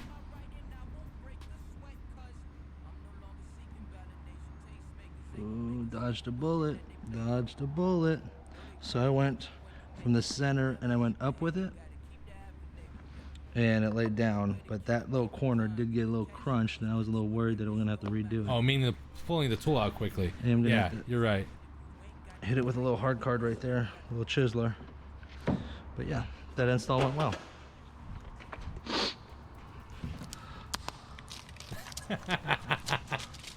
I wear cargo shorts all the time. Matt, they're Glass making fun of quarter. us for wearing cargo shorts, bro. Apparently Glass we're... window. What'd they say? We're bringing cargo shorts back one tint at a time. Flush it. Matt is here. That's right. Aslan. Matt is here. Shove it. God, I need better angles. I'm sorry, guys. I'm working on it, making sure, because I can see it, and I assume if I can see it, the camera can see it. I'll make sure to get better angles when we're doing close-up shit like this. There we go.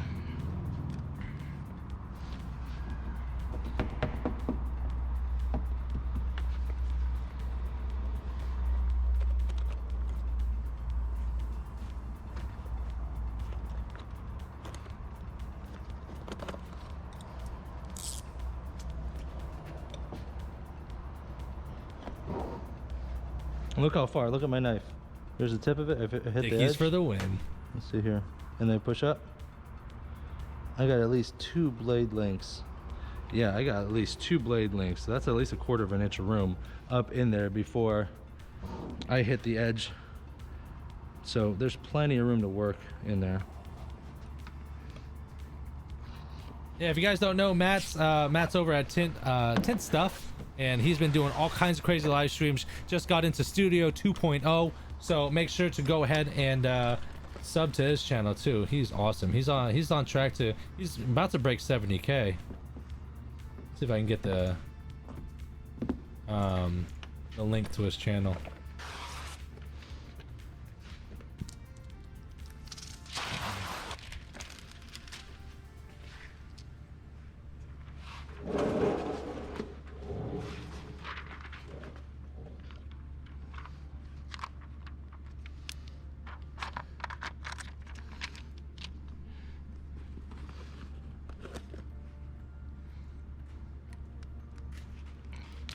Come on.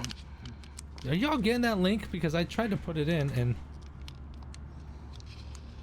I don't think it went through. I don't know if I can do links now that I think about it. It won't let me.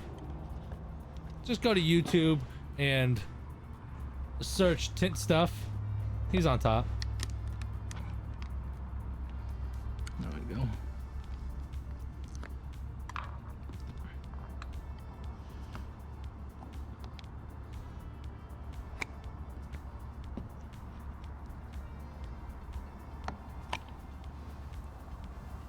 Bro, my cargo shorts are stupid.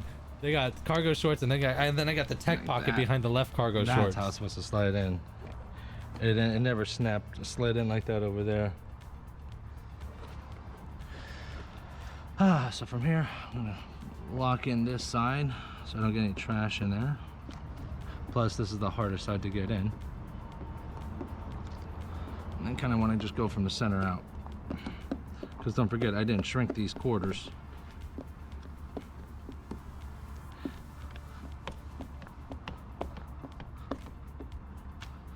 Don't forget, not all quarters are created equal. So some quarters might need to be shrunk.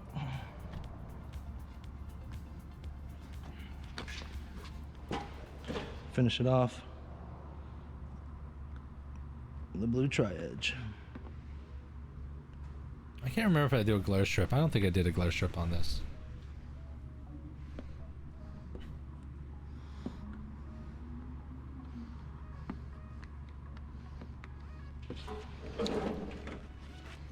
John.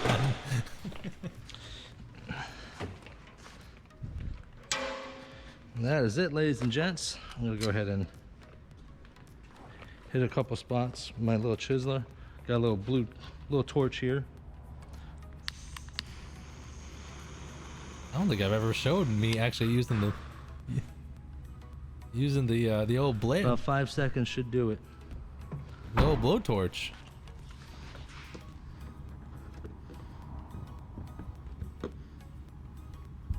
These are just little pinch points from where I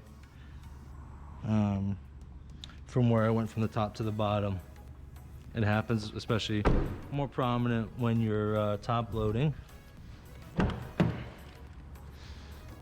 Matt tints in sweatpants and flip-flops apparently. These ones look good. Yeah, this blowtorch is it's quick, it's easy, it's fast, it's just a little guy. And like, so I have one up there, right? Let me see if I can show you. It's right there, right? So just 5 seconds. 1, 2, 3, 4, 5. That was Not actually a 4 lot. seconds. 5 seconds is enough to get that area nice and warm. Draw out any of that moisture. We'll draw out a little bit of moisture. Here's another one right here. Let's see if I can get it right there. Notice the angle. I'm not going towards the rubber. Just 5 seconds. I'm scared with that 5 seconds blowtorch should be now. more than enough. Just don't Lay show it the down. client that. And don't forget, this is pressure sensitive adhesive. Most automotive films are, if not all automotive films are. So you might not even need the heat. You might just need to hit it with a little chiseler and get a little pressure on it.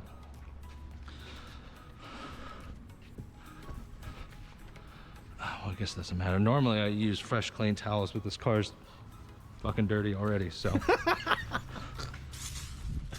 I guess we're Still gotta being clean the honest here. windows. You know, gotta showcase your work. Ain't no sense in doing, you know, a beautiful installation. Look at this, it's just falling apart. Ain't no sense in doing a beautiful installation and having dirty ass windows. The whole rest of the car can look like crap, I don't care. But the windows, gotta be, look at that, look at that. This car probably hasn't been cleaned in 5 years.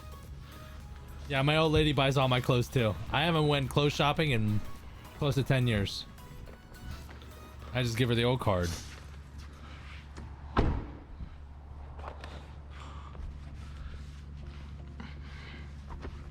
If y'all do anything after an installation, clean them damn windows.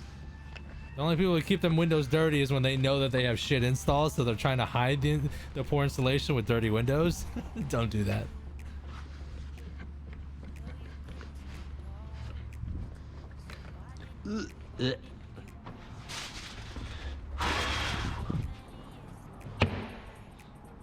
There's a little pocket right here. I'm noticing that you can't see it as much as I can. That's it. That is the 2010 Honda Accord 4-door sedan. Again, this model came through 2008 to 2012. Pretty straightforward, nothing too complicated except for the fact that it's old and dirty. You guys tell that I don't like working Again, on some little final cars. tips.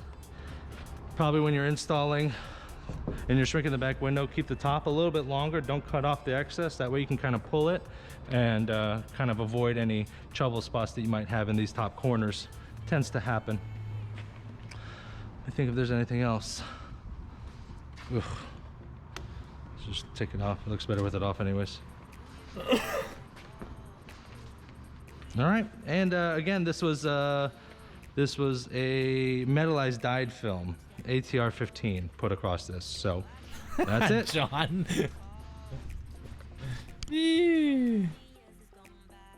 All right, let me go ahead and switch it over here. Boom. That's pretty good.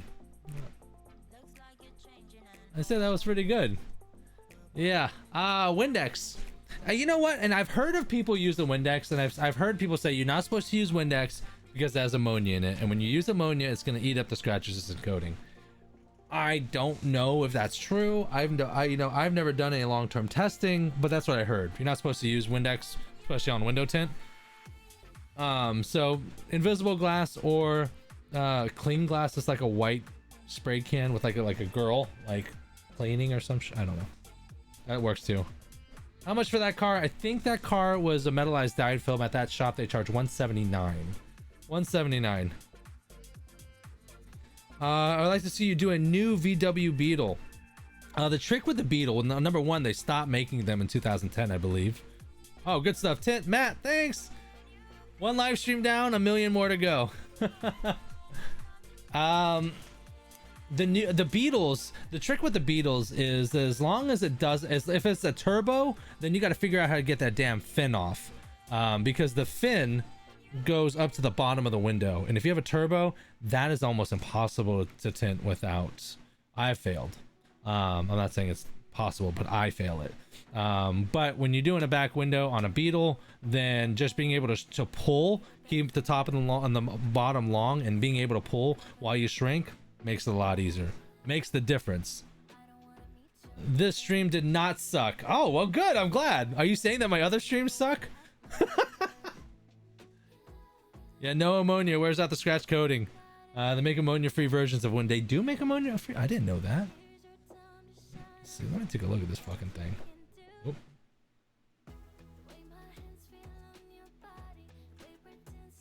Oh, here, by the way, I don't know why I can't share links. I was trying to share links in the chat, and I think it's stopping me from doing it.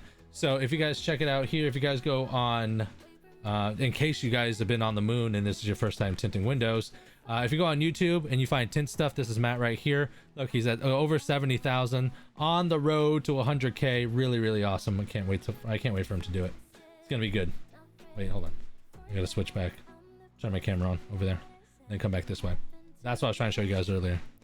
Good info, Matt. Thank you. What about me? Justin? I'm kidding. I'm kidding.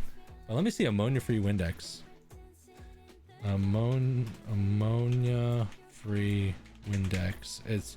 It would Windex. It would probably help if I know how to spell ammonia. Yeah. Yeah. Yeah. He is right. Ammonia-free Windex. I guess it's like the purple. purple. Let's see here. Ammonia free. I guess it comes in. It looks like it's purple. It looks like. Is this multi-surface vinegar? No, no, no. Looks like all the ammonia free stuff has a big purple thing around that says ammonia free. So look for the Windex with the purple stripe on it. I didn't know that. Good to know.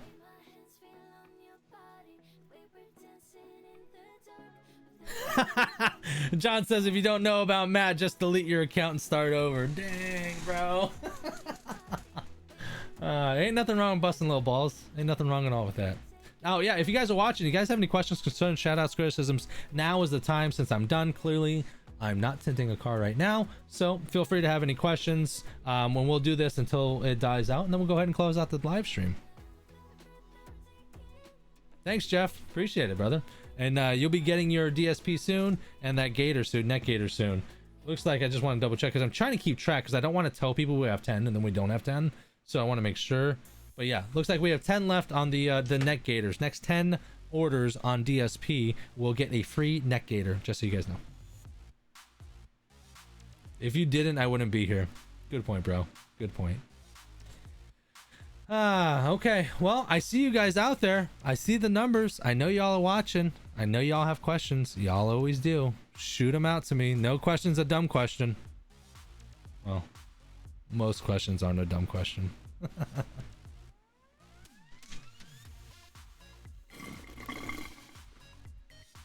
McDonald's. You know what I watched recently on Netflix? Founder. Very interesting. Oh, and John, your snack. Yes, your snack. Very interesting story about McDonald's and how they got started and how Ray Kroc basically fucked the McDonald's brothers to get McDonald's. Very interesting. Thanks, Patrick. Thanks, Matt. You guys are the best. See you. Aslan. I hope you have a good one, brother. Believe there was only 5 orders on there, so 10 left. I'm glad Tyler's keeping track.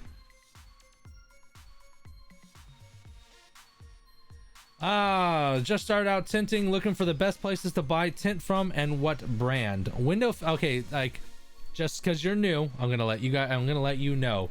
Asking what kind of window film to use is like trying to play Stairway in Heaven at the guitar shop. They'll stop you every time, right? I can't tell you exactly what it is because there's so many variables that can change, right? You just need to research and Google window film manufacturers or distributors, window film distributors or window film manufacturers. And as you look there, it's going to pop up and generate a list. Let's see here. Let's Google it. Window film manufacturers, US.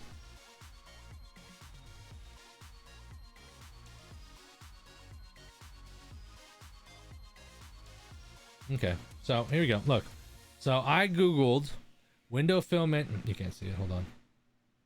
I Googled window film manufacturers US, right? Everything with an ad that says ad on it, this basically means that they paid money so that they can go up there. So you want to go through there. Nextfill USA, I've never heard of them. Lumar, North America. Matico, I've heard. ASWF, I've heard. Let's see. Hooper Optics, yes. American Window Film, I've never heard of. Johnson's Window Film, I've heard of, and they're good. Solar Effects. Let me see if I can find a list of manufacturers. Window film distributors.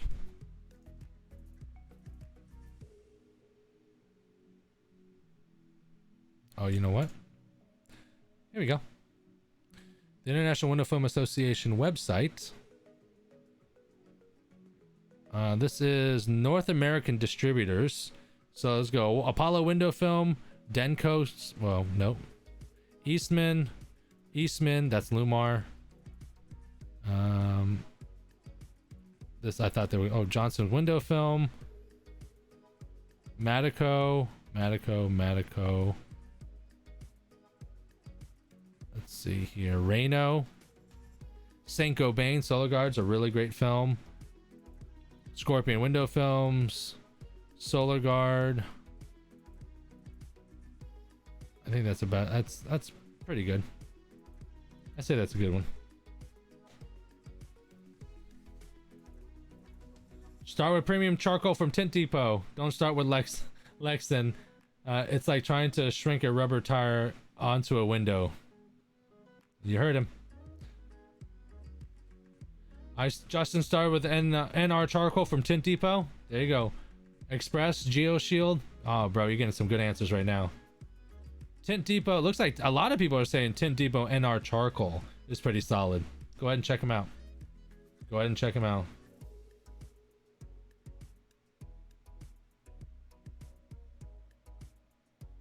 All right, quick question from Facebook here. It says, what's up, man? Fan of your videos and posts. Can you talk about peanuts on back windows? How they happen? What can be done to prevent them? How to get rid of them? Okay, so peanuts on back windows happens because you're not shrinking all the way.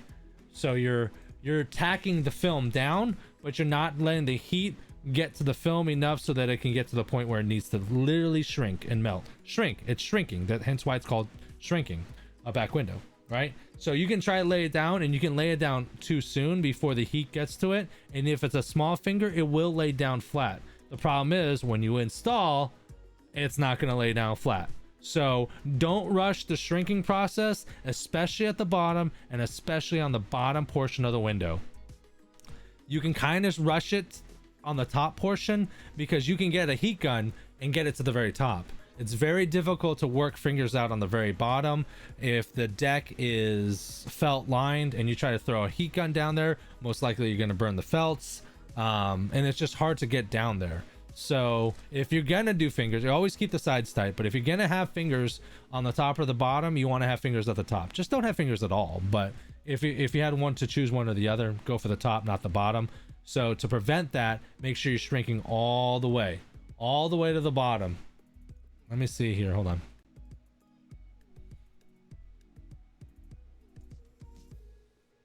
See if I can get to it here. Hold on.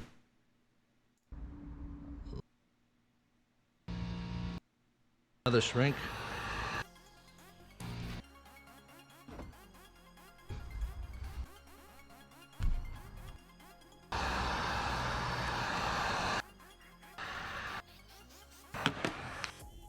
Bunch up right there. Okay, look at this right here. Now look at that, how I'm doing the heat right here, right? You see this? I'm letting the heat gun work the film. I ain't forcing it. I'm letting it do it on its own. And I'm just gonna guide here. Opa, butterfingers. And then I'm letting the heat go all the way to the bottom and working it all the way to the bottom. I could probably lay this down now, but it'll be too soon, and then you end up getting fingers. So you want to make sure you heat work that all the way. And there was a little, I don't know if you guys can see that. Hold on. Let's see. There was a little thing right there, and it's hard to see on camera, but I'm going to show you, where it was like almost like a little right there. This little thing right here is actually probably a light crease, which isn't a problem until I install it, and that light crease is going to let air in. It's going to turn into a finger. So I peel it back up, get a little heat in there, work it out, lay it flat. Never rush the shrink on the bottom portion, because it's just a pain in the ass to get all those fingers out. Work the top. Work the top, make sure you're shrinking so that you don't have crazy fingers at the very bottom. And that could be another thing too. You could be rushing the top half of this shrink where you're just laying it down, which means you're putting a lot of pressure on the fingers down here. So when I start shrinking this back window,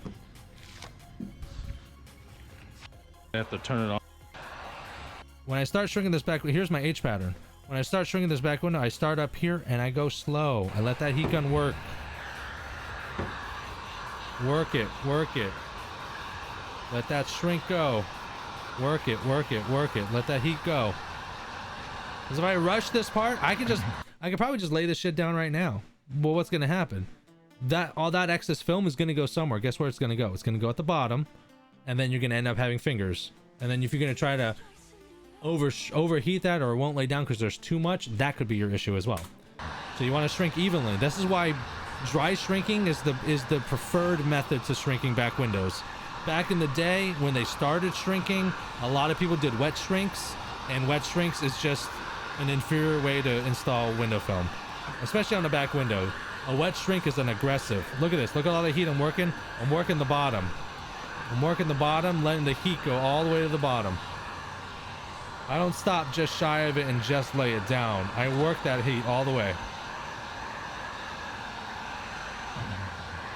Get underneath it if you need to. Boom. And look, you can even double snap it just a little bit. You can pull that film back up, get a little more heat, lay that tight. So it's tight. You do that, my friend, and you won't have fingers on the bottom anymore. Promise you. I thought it was because I overheated it. No, you'll know when you overheat it, because it'll pinch and it'll bind and it'll heat crease. You're basically, when you overheat it, it melts. So I started with Flex Film, jumps to Expo once I had the green light. Yeah, Expo is way better. Way better.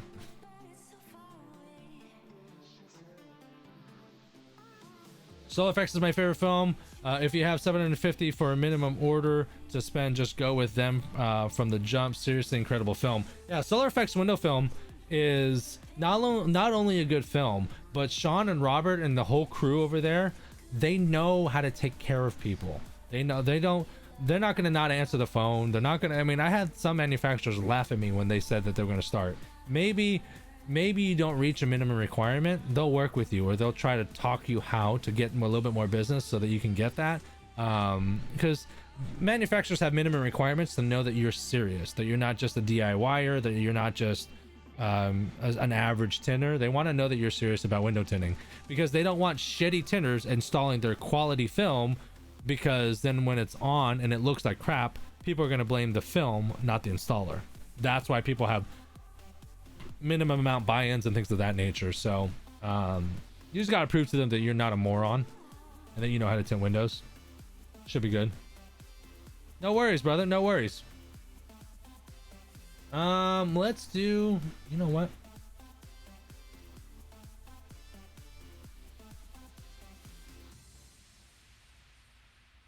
can I use this? Oh yeah, I can.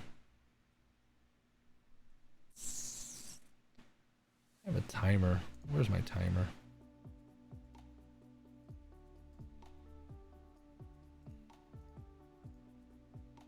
Timer. I'll put my timer here. 60, 120 seconds.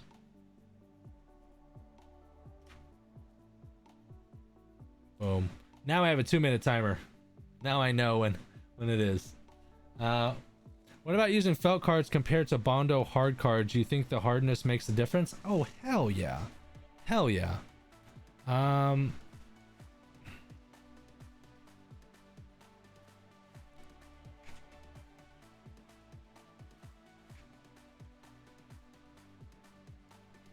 Hold on one second.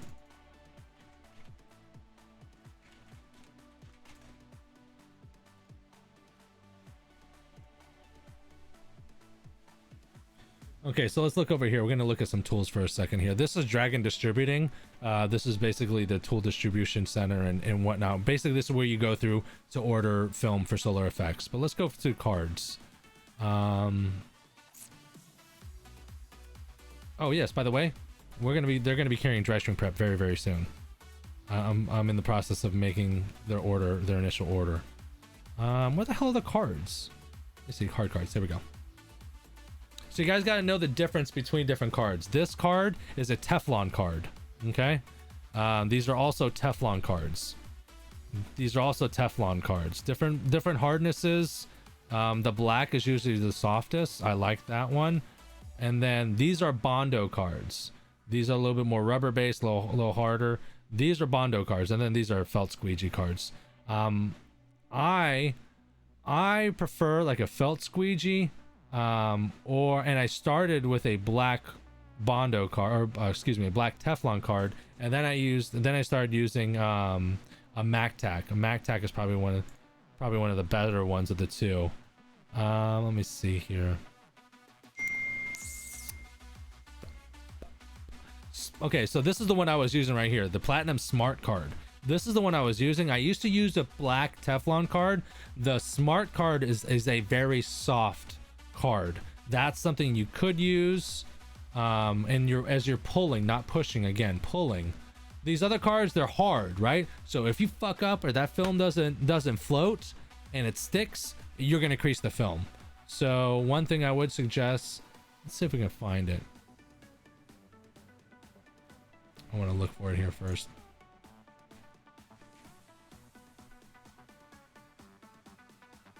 Oppa. This is it right here, guys. If you guys are just learning, MacTac. MacTac's your best friend. $6. Yeah, I've had the same MacTac for 3 years. Shrinking, if you're just learning to shrink and you're creasing the shit out of window film, use a MacTac. Use a MacTac. It's a super soft. If you end up going over the film with a hard card that you would normally create a crease, you're gonna end up making a light crease, but you can just lift the film up, put a little heat on it, and work it out. MacTac is your best friend. If you're real green, brand new, then what you could do is you take a microfiber towel, fold it 4 times, and use that. That is super soft and a way that you can lay it down and do a light initial shrink, and then go back over with a hard card or a MacTac, something of that nature. But yeah, I would probably go with the MacTac, and then if you feel a little bit more comfortable, a little more confident, and maybe need a harder card, that Platinum Smart card is a very good card to use. How do you get rid of the air looking border around the dot matrix? You don't. Window film is designed to stick to glass, not the ceramic coating. Go into any parking lot and look at any car that has window tint on it, and you're gonna see a white border or an air border. It's very common. There's nothing, I mean, unless you want to put glue and stuff on it, there's ways to do it, lay it down, but it takes a lot of time, and pretty much everyone just leaves it alone.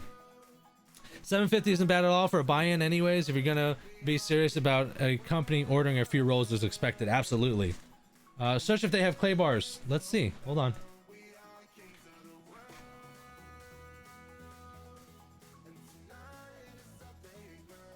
Uh-oh, it looks like Solar Effects needs some clay bars, bro. Need some clay bars. Big difference between MacTac and 3M. I prefer a MacTac. I've never used the 3M card. I don't know.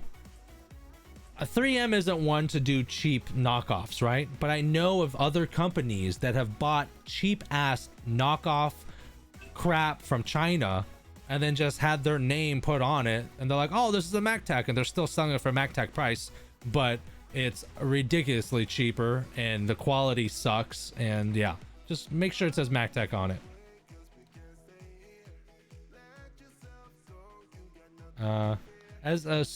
So as I progress, should I use a harder card? Yes, absolutely. As to shrink film, yes. If as you're progressing, you can use a harder card. I usually use a MacTac if the window's dirty. Like if the window's really dirty, like, cause I still give an initial squeegee at the beginning, but if there's sand particles and other shit on there that I just can't get off unless I want to sit there with a goddamn scrub to clean the back window, then in that case I would definitely use a MacTac versus a hard card, because a hard card, you can catch a piece of sand, grit, and either scratch the shit out of it or just tear the film completely. But with a MacTac, you'll go right over it. Won't even stop you. Hashtag sad face.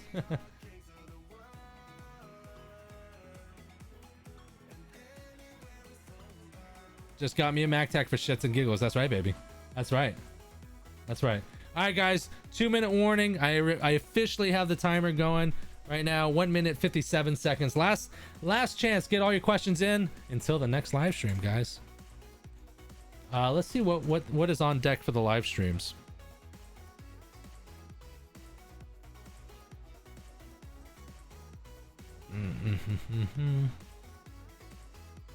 We have a Ford Fusion, full Ford Fusion, and then I have an Audi A. No, we did the Audi A3. What am I doing? We did the Audi A3. Oh, and I did a Jeep Gladiator. I think these are the two fronts. Ford Fusion. I did a panel removal, and I gotta ask you guys what you guys think. I have shorter videos that are like literally 3 minutes, 8 minutes, and I gotta figure out what I'm gonna do with them because they're not long enough to do like a full-on live stream.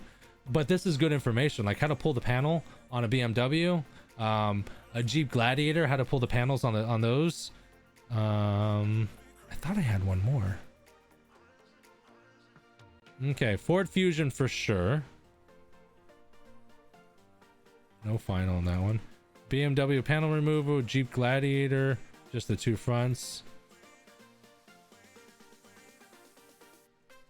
Mazda, I got a Mazda 3 panel removal. So it looks like a Ford Fusion that's going to be coming up next.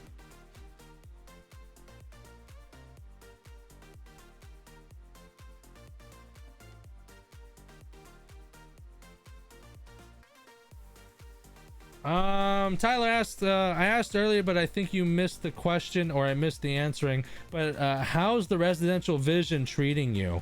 I've been using it and I haven't had any complaints. It installs fairly good. I mean, it installs great. It installs like flat glass. Yeah, no problems, no issues. Oh, there's the 2-minute warning. Okay, did you guys hear that? I didn't hear that. I heard it, but I didn't know if you guys can hear it. It's Tyler, and that's what I was thinking. Throw a couple short vids in one stream, and that way I can do like multiple, like BMW panel removal, Jeep Gladiator panel removal, Mazda 3 panel removal. That's a good one. Panel removal, BMW, Jeep Gladiator, Mazda 3. I think those are good. And then there's YouTube does chapters now, so I'm gonna see what I can do about breaking things up into chapters, so that like you guys can go jump into, like, if you're watching the rebroadcast, you can jump into like the back window section, and then the front passenger, back passenger, quarter, and so on and so forth. So I can break it down so you guys can kind of look and see what portions you guys want to jump to versus having to scrub through other stuff. But that's it. When's your next one? Yes, we heard it. Oh, you did hear it. Okay, cool. When is your next video? I know I'm going to be doing it for sure on Tuesday. It's Friday right now, so I'll probably leave the weekend. And then I'll probably do one Tuesday, and then I'll probably do one Thursday or Friday next week. So I'll always do it on Tuesday, but I'll probably do it Thursday or Friday next week also. Yes, Tyler, bro. Yes, I agree. I don't pull panels, Tyler, on BMWs, just because it's like there's a reason for that, because they're like, the panels are made with mesh fiber material, and if you pull and you don't pull evenly, you end up like creasing the leather and it looks horrible. But there was one I had to, because I pulled the sweep out from the top and I couldn't get it back in, so I just took the whole panel off.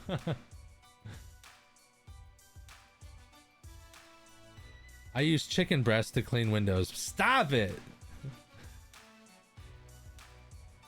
Or some Lincoln panel removals. Yeah, actually a lot of Lincolns you don't even need to do panel removals. They pop the top and you just pull the sweep out. All right, guys, I'm gonna go ahead and close it out at this time. I appreciate y'all for joining me tonight. If you guys are on YouTube, feel free to hit the bell notification so you're notified whenever I go live or upload new videos. If you guys are not a part of the group, go ahead and check it out. We are on Facebook as well if you guys want to join the camaraderie over at the group at Window Tinting Business. We also have Window Tinting Classifieds. It's more of a group for people that are posting for work or looking for work as well. So feel free to join them. And I think that's it, guys. I'm gonna go ahead and close it out. But I appreciate it, guys, and I will see y'all soon. Y'all have a good one.